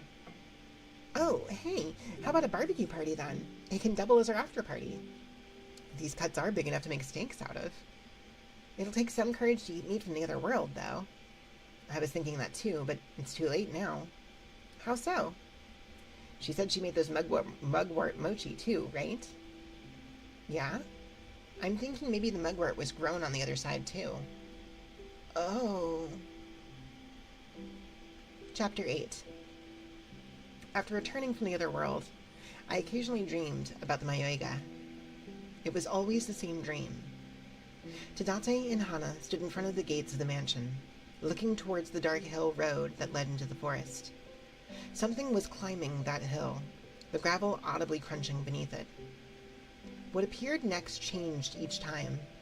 An expensive black car with tinted windows that prevented me from seeing inside it. An old ox-drawn cart. A 4-horse carriage.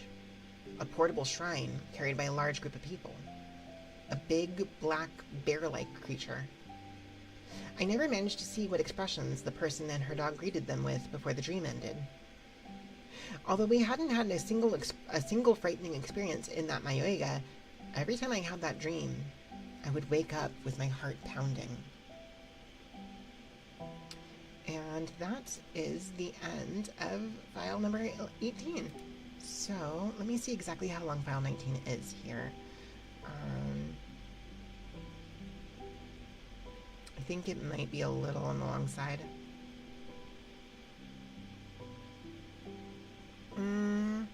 It's not super long, but I think it's probably way too long for us to get through in this last hour.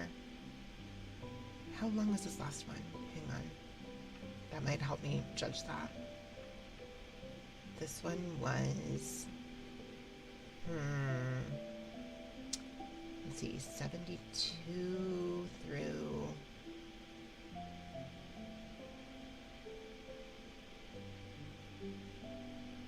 116, so 44 pages, okay. So 117 through, just counting how many pages of this one there are. 157? That's also around 40 something pages. Okay, yeah, that is a little too much, so that's okay. Home finally ready to collapse. Welcome in, Kali. We just finished the story time reading. I am going to go ahead and turn this bit off here because we are, I think, a little too deep into stream to start another file. But welcome in. We'll still be here for about 45 minutes or so. Just kind of yapping, just kind of talking, hanging out. How went the story? It went well. This was actually, like, probably among the cozier files. It's one of the few where, like, they don't run into anything. Like, they did not run into a single monster in this one. It was just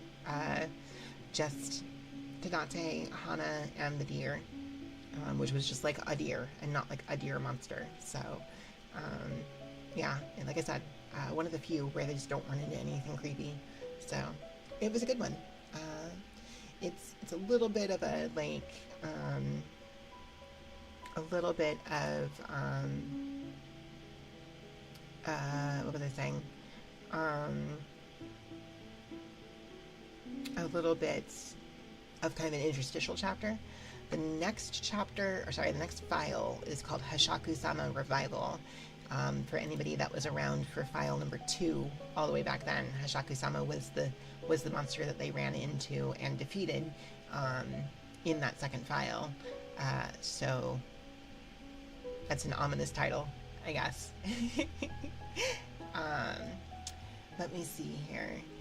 Is Lillian still here? Is Lillian still here in chat? Lillian, you requested a reading earlier. If you're still here, I will do that now. It's a little bit long to do in between the story, but if you are still here, I'll get that. Otherwise, we're just going to hang out. So, good time to let me know here. I'm going to put this back out here because we're not waiting on chapters anymore. If you guys have channel point redeems you want to put in there for any kind of ASMR triggers, let me know. I'll be happy to do them. But yeah, I hope you guys have had a good weekend. How was it? It's been a minute since I've seen a lot of you, so I hope you had a good weekend and a good end of your week. Did you guys do anything kind of neat and fun over the weekend? Anything cool at the end of last week? I'm very, very happy to be back. Looking forward to the fact that we have, since I asked EP Glover, absolutely. Let me go ahead and get that for you, Callie. Callie. Hi, Callie. We're here again at the start of another week. I know it can be hard. It can be difficult. A lot stressful can happen during the week that you have to deal with. But I just know that you are going to do a wonderful job getting through it day by day, day by day. You've got this, Callie. You are enough. You are valid. You are doing a wonderful job. And before you know it, the difficult parts of the week will have passed, and you'll be here, ready to do all of the things that bring you joy in the quiet hours when you're away from work and on your days off, taking that time for yourself. You've got this.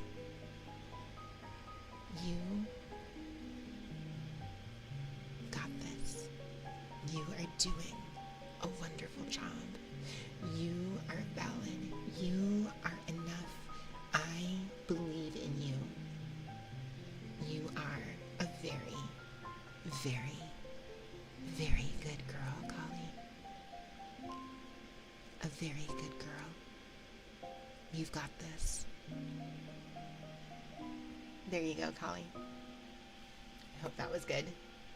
Besides your brother visiting a bit, nothing new. I hope it was a good visit. Was he visiting for like the weekend, or like was he there for like something specific, or I hope it was a good visit. I've got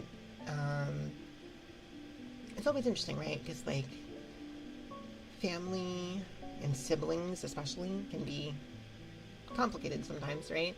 Like I have a pretty good relationship with one of my brothers, less great of one with another, but it happens, you know? So I hope it was the good kind of visit. I hope it was the kind of visit where stopping off for a bit because he was around the area. But yeah, I hope it was the good kind of visit. Of course, Callie, of course. I'm happy to do it. Oh my goodness. But yeah, I'm really excited, guys, because I'm excited to be back for streams, and I'm excited that we're starting on 2 new games this week. It was a good visit. I'm glad. I'm starting on Mina the Hollower on Tuesday, which is a game that like I've been wanting to get to since it came out, because like I really liked Shovel Knight, which was that company, like that those devs, like their previous game. And I've heard very good things about Mina the Hollower as well. So yeah, I'm excited. I'm excited to go and start on that game. Also gonna be starting on Pokemon Sword and Shield, which it's been a minute since we've done a mainline Pokemon game, so that'll be fun as well. It's gonna be good. It's gonna be a good time. I'm also just happy to be back here for a full week of streams with you guys. I really am. I missed you. So I hope it was, like I said, I hope it was a good week. I wasn't gone for that long, but still. It's always kind of fun when I get to start up new stuff again. So I've got a lot planned for the rest of the year that I'm excited to get to. We finished Code Vein. I'm eventually going to play Code Vein 2, but I think after this month, well, not this month, after next month, remember, we're not quite to the end of August yet, but the month of October, I think I'm finally going to play Dark Souls. I think I'm going to do it. I think that's going to happen. So I'm nervous about that, but also kind of excited because I've never played any of the FromSoft games before. So, and I know people are very passionate about those. So, I'm looking forward to getting to experience that for the first time, I think. So that'll be fun. But yeah. I don't have much to talk about from my own weekend because I've been here recovering. I'm doing all right though. I'm doing okay. Susie's been taking very good care of me, and honestly, it's night and day compared to the last time I did this. Like, it is so much faster, so much smoother of a recovery. So I'm very, very happy that that's been the case. And still got a decent amount of like actual recovery time ahead of me, but it's not gonna be too bad. So it'll be good. But we've got, I'm also really excited. I'll be doing, so I don't know the details yet. So it may or may not be happening, but there is a strong likelihood that I will be doing 2 collabs this coming week. I am definitely doing one next Saturday with Indie Brambles. We'll be playing some Kirby Dream Course, which should be a lot of fun. We're just going to kind of goof around and play some cute Kirby golf. But on Thursday, I might be doing another collab with Chrysanthemums again. We don't have the details of that completely hammered out yet. I'm not 100% sure that everybody that was going to do that is going to be there for it. So if not, there's a chance it might still fall through, which is why it's not on the schedule yet. But there is a sizable chance that I will be collabing with Chris again, and I'm very excited about that because I enjoy doing stuff with Chris quite a bit. She's awesome. So I'm looking forward to that as well. So it's going to be a good time. Oh, yeah. And then next week, wait there. Welcome in. Thank you for the check-in. Next week, Sunday, we're going to be back with more A Little to the Left, which I'm actually really excited to get back to. That has been some of the puzzles have been degrees of frustrating, I guess, because of how esoteric the answers can be, but it's still been a lot of fun. Like, just doing some cozy puzzles with you guys is a good time. So I'm looking forward to that as well. It's gonna be a good stream week. I feel it. It's gonna be a really good one. So, but yeah, I'm happy to be back. Let me see. I'm gonna go ahead and do this right here while we're yapping. I'm just gonna preemptively start looking at who's out there.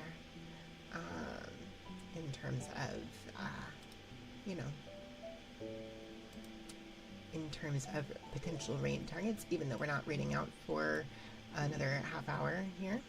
You're 3/4 of the way to the VIP. Let's go, Kali. That's awesome. Oh my gosh. Fantastic. But yeah, I would say this is,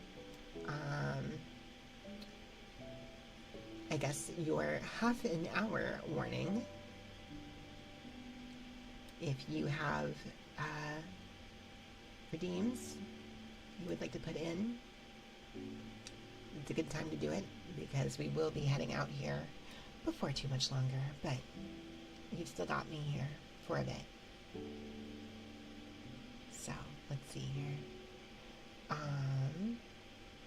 Just looking at who is out and about tonight.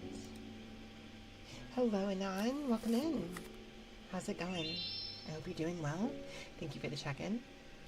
Oh, right. Let me point this out to people just in case if you were here on the later end of the stream and didn't see it, I brought it up before, but I am working on getting a new set of trading cards ready for like a series 2, kind of an expansion. So in preparation for that, I added a channel point redeem that you guys can use to a new set of trading cards. Yeah, I added a channel point redeem that you guys can use to try to complete your series 1 collection in the lead up to that. But then also, because once I do introduce the new cards, that will be what the check-in and any kind of subscription or anything will get you. We'll get you the new set of cards, not the old one. So that channel point redeem will be how you can still pull that first set of cards if you want them. So that can be done 5 times per stream. So that is an extra 5 card pulls every stream if you want. It's 1,000 points per, so it does cost some, right? So it is a point dump, but it is there. So if you want them, they are there. Any estimated time when Series 2 could arrive? I will definitely have it by my anniversary stream, which will be early October. It might be here before then. I have to finish them, so I'm not that far from getting them done, but if nothing else whatsoever, I will definitely have them ready by the anniversary marathon. So kind of along the same lines as like we might have the merch stuff ready prior to the anniversary marathon, but my goal is to launch the shop no later than that. So see if you can speedrun collecting the rest of the cards till then. That is the thought, right? Also, they will the Series 1 cards will still be there. Like they'll all still be there, even if yo Dusty, welcome in. They'll still be there even after the new cards are in place, so you can still get them. You'll just only get them through that channel point redeem and not through the check-ins anymore. So I showed off one of them earlier. I guess I can show it again. Hang on. Let me find it here.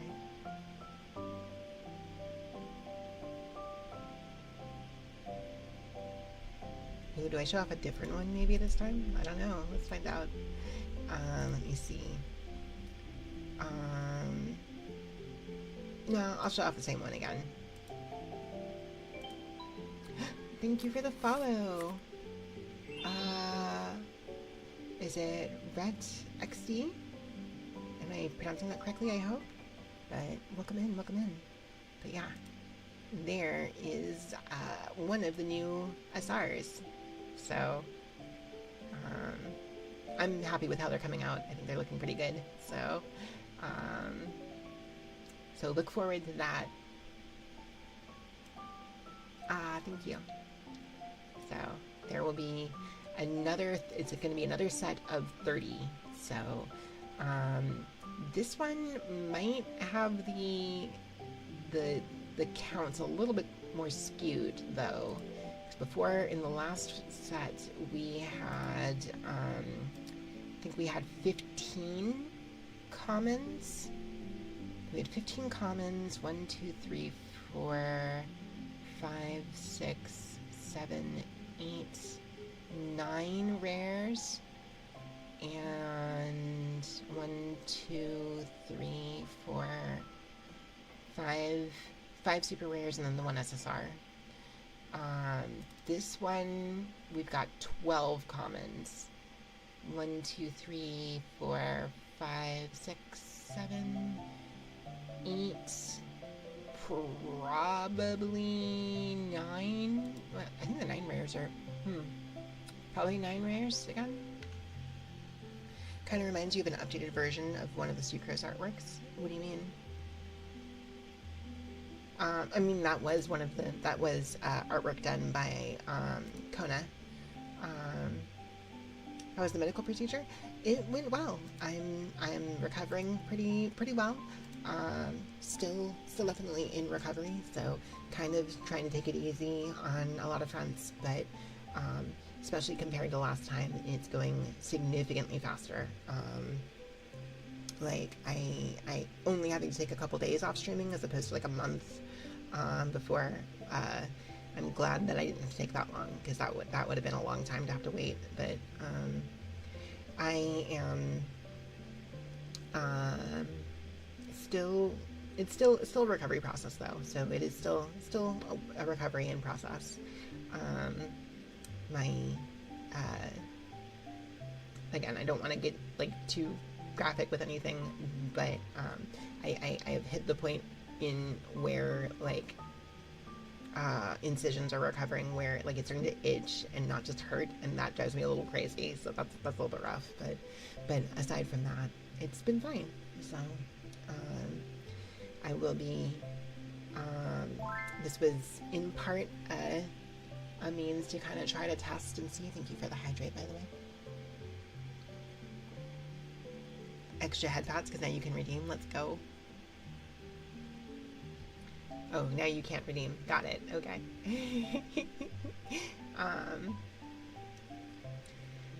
I'm feeling all right. I am. This was kind of a test to see what my stamina was going to be while streaming. Is streaming too much? No, I don't think it is. I did fine up to here. I'm going to be tired at the end of it. That's definitely going to be the case. But that's okay.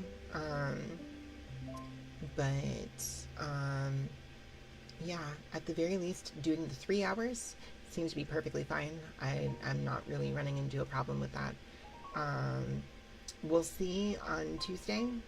Honestly, by Tuesday, I'll have had a couple more days of recovery under my belt too, so I should be in even better shape. But we'll see on Tuesday what happens. Like, worst case scenario, if we get through like a couple hours on Tuesday and I'm feeling wiped out, we can always end early. Not that I don't want to do that, right? Obviously. Am I out of the office or going back on Monday? I'm out of the office until this Friday. I'm basically out for a week of recovery. So I do have tomorrow off, which is good. So I have a couple days to recover. So and I probably will be back at work by the end of this week. That's probably going to be a thing, unless for whatever reason my leave of absence gets extended, but I don't think that's likely to happen. I think it's more likely that I'll be back. Headcanon is the medical procedure, just expert Kumaja is doing a ritual on me to make me magically stronger while I sleep. No, it was an actual surgery. But it's okay. I'm fine. I'm good, and I'm, fingers crossed that is the last of that kind of thing I have to do this year. I think it'll probably be the case. I think I'm not likely to have to do more, so that's good. But yeah. So, no, I understand. You're fine. But yeah. So, prepare the Seahawks counterplay, because you had to pull out Wilness versus Lucia. Seahawks is definitely a hard character to fight, and I've never been that great at, like, Lucia keeps moving to characters, like to knowledge check characters that I'm not good at fighting, and so it's just like, okay, here we go, alright, I'm gonna have to learn this matchup, I guess. The usual, absolutely, and I'm Kumajo, Kumajo, Kuma, Majo, Majo, Majo, Majo, Majo,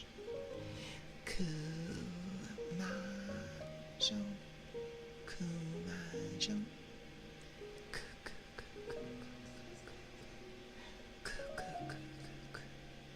Mama, Mama, Mama, Mama, show, show, show, show, show, show, show, Kumajo, Kumajo, Kumajo, Kumajo, Kumajo, Kumajo, Kuma, Kuma, Majo.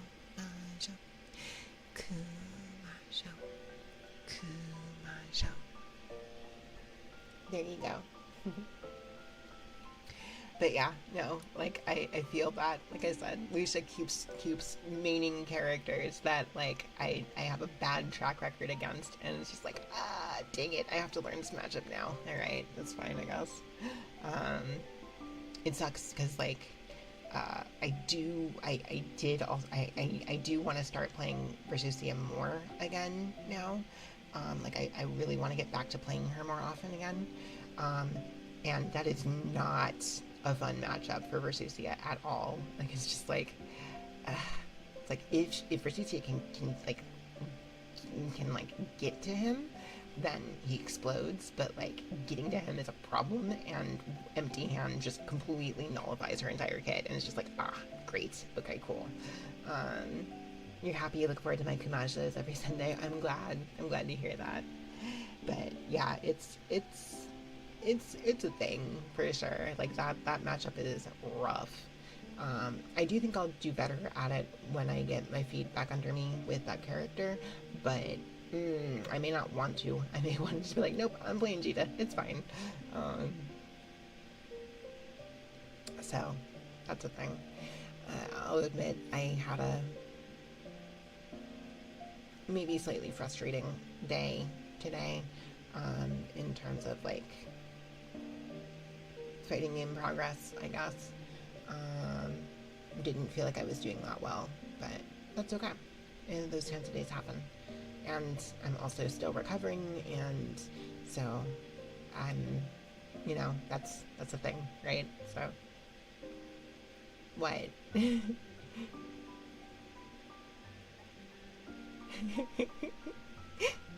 I'm recovering, this is a wash. It's, well, I mean, sure, but I don't know. It's fine. Be nice. I am being nice to myself. What about that wasn't nice? Like I said, they happen. Those days happen, and I'm recovering, so it's okay.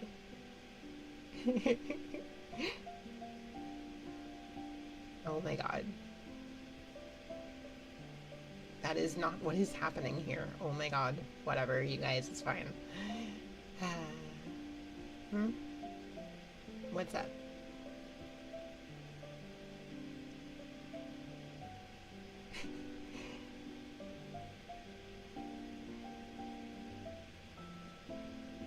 I do love you guys. I do. It's true. Anyways, there are some specific things I'm trying to work on that have been a challenge, and some of them I'm doing better at. Others it's taking longer, but also I knew that would be the case, so it's a work in progress, right? But it's a thing. Thank you for that, Pats. Oh gosh, you guys. Okay, let me see here.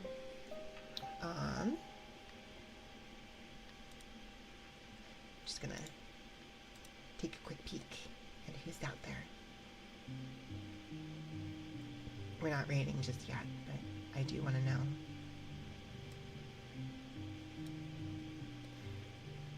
I think there's a couple people that we haven't seen in a minute that we might go check out tonight. Your close friend from YouTube won't make it today since he needs to rest. He told you to say hi. Oh, yeah, of course. But yeah, let's see. Wait, my evil uncle in Dead by... Wait, who? Who are we talking about? What? I've never played Dead by Daylight, actually. You'll send it later? Okay. I assume it's just like a bear monster as one of the killers or something, I guess? Oh wait, is it Freddy Fazbear? It's probably Freddy Fazbear, isn't it? That just occurred to me. It's probably Five Nights at Freddy's. You haven't played Dead by Daylight, but you've heard it's fun. It's actually more like catch-ups than mine. Okay. It's probably Freddy Fazbear. That just makes way too much sense that it would be. It's not a FNAF character, really. Have they not had a FNAF crossover? That seems surprising, actually.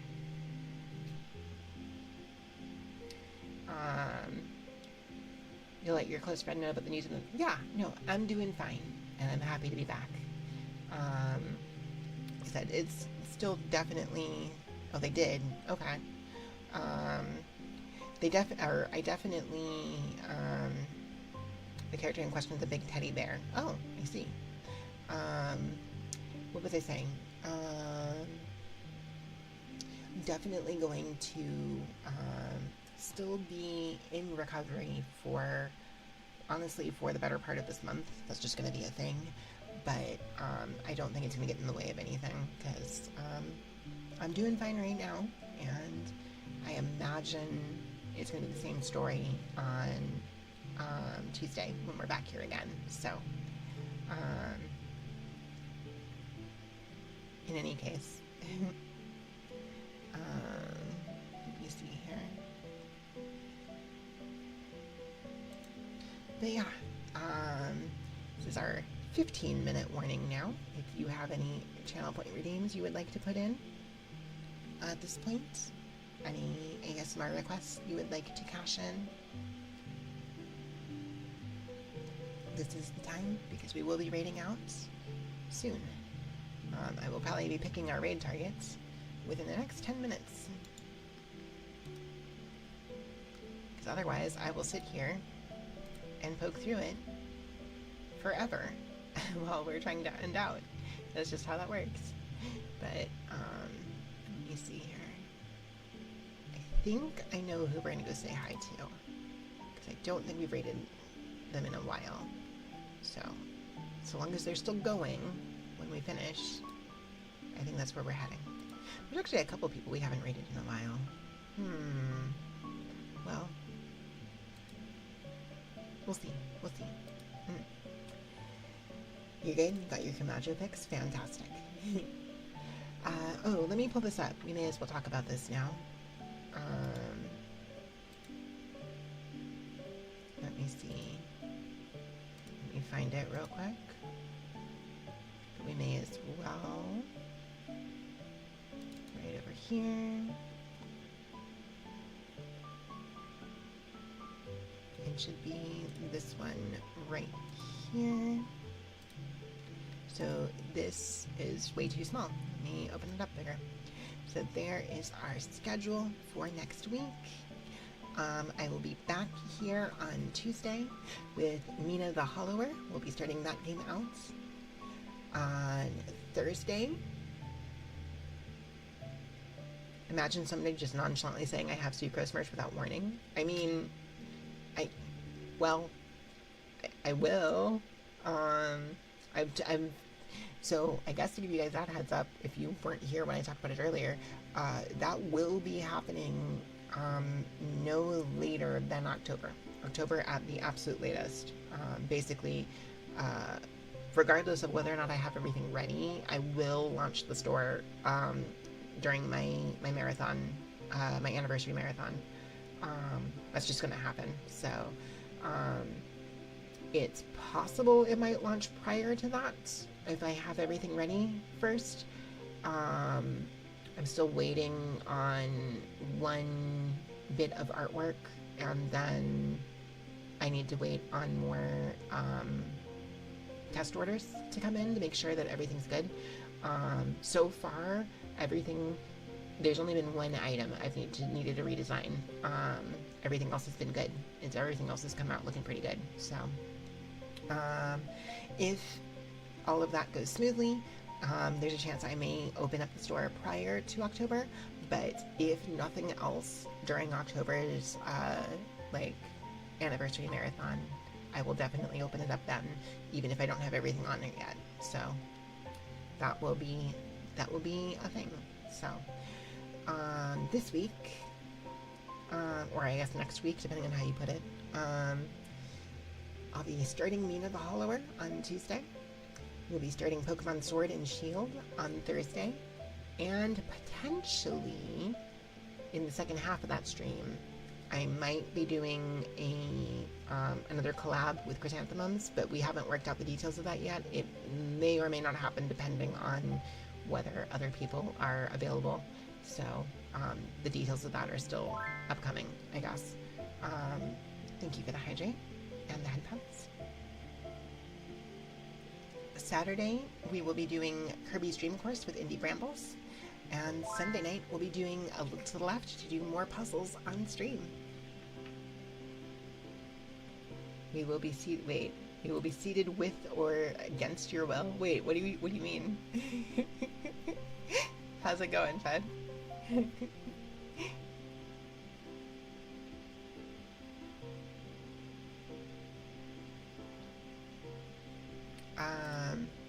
But yeah, I haven't heard the hard confirmation yet. Modding for both. Oh, I see. Yes. No choice in the matter. I understand. I completely understand. But yeah, UCX just needs time to get familiar with, and you're going to take the colliders by storm. You're already doing really well with them. In for a treat. Mina into Pokemon. Yeah. There's a chance we don't necessarily... Eventually Dark Souls, yes.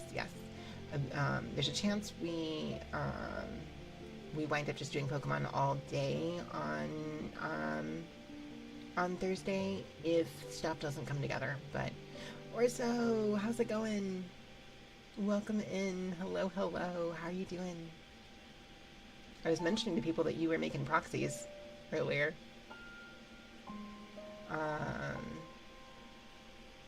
But yeah, Galar isn't too long either, so it shouldn't take too long. That's good. We'll make it through. We'll get through that kind of in, I guess, a natural playthrough, course of playthrough. But my hope, my goal, I guess, is to have the games done by the end of September, so that we can go into the marathon with a fresh slate, but we'll see how that goes. Sword and Shield's one of the few games you've played, so you'll do your best to not spoil stuff. Sure, absolutely. I think it's gonna be a good time. I'm excited to get back to another mainline Pokemon game. It's been, oh gosh, like, what, not since Black and White 2, I think? I think Black and White 2 was the last mainline game we played. Possibly, unless you count Archipelago stuff or the Soul Link with Barry, which I think might have come after Black and White 2 playthrough. I don't remember. It might have been. So, but it's been a while since we played a mainline game that wasn't like, modded in some way. So one day we will do a similar. Yeah, absolutely. I'm down.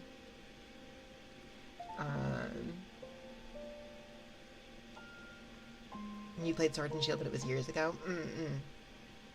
You will do your best, of course.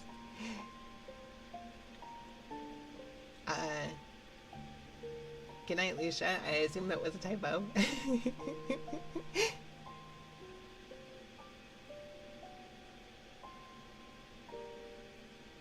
But,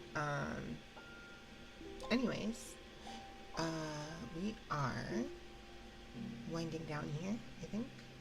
Crown Tundra is a nice DLC, but like you said, if I don't own it already, don't worry about it. Yeah, I don't think. Yeah, no worries. What was I saying?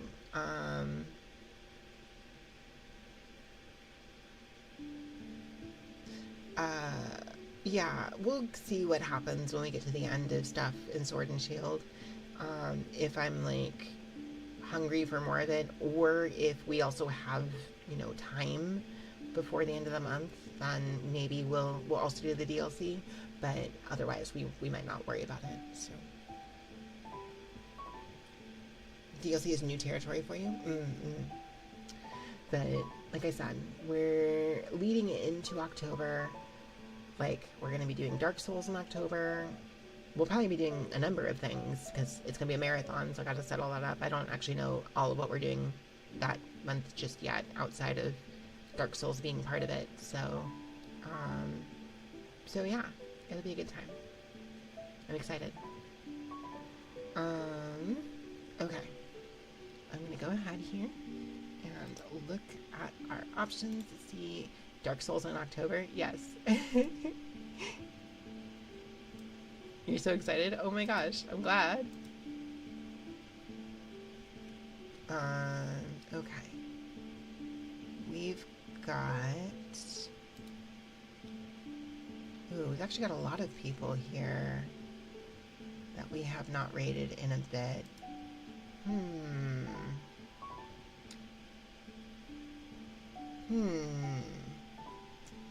Okay, who's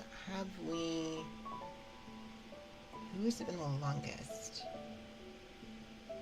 Sword or Shield? I don't remember. I have to check and see which one I own. I think the one I own might be Shield.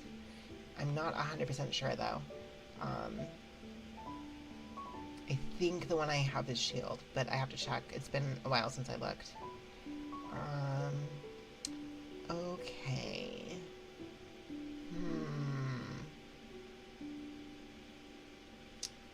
I think...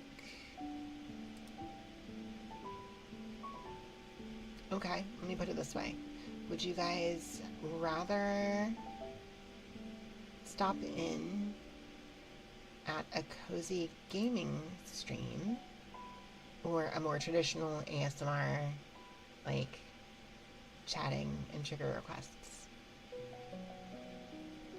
The gaming stream is...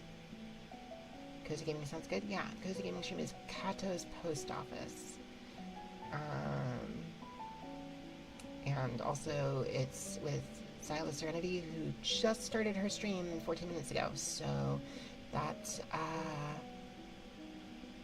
the game is very cute. Nice. All right, let me go ahead and start us up here. So those of you coming with me on this raid, we do have a raid message.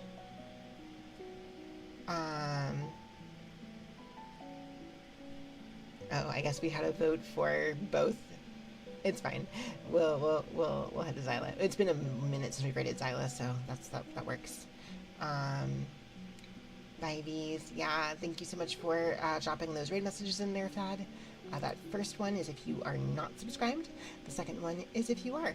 So please feel free to use either one of those as we raid out here.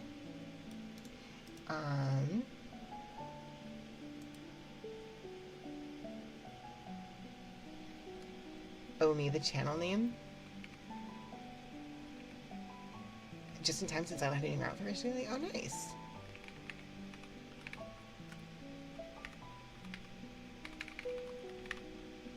There we are, right there, in case the raid happens to leave you behind. I will be back again on Tuesday. Until then, I hope you guys have a great rest of your night and a great start to your week. And I will see you next time. Have a great night, chat. Sleep well. Hang tight for that raid. Good night.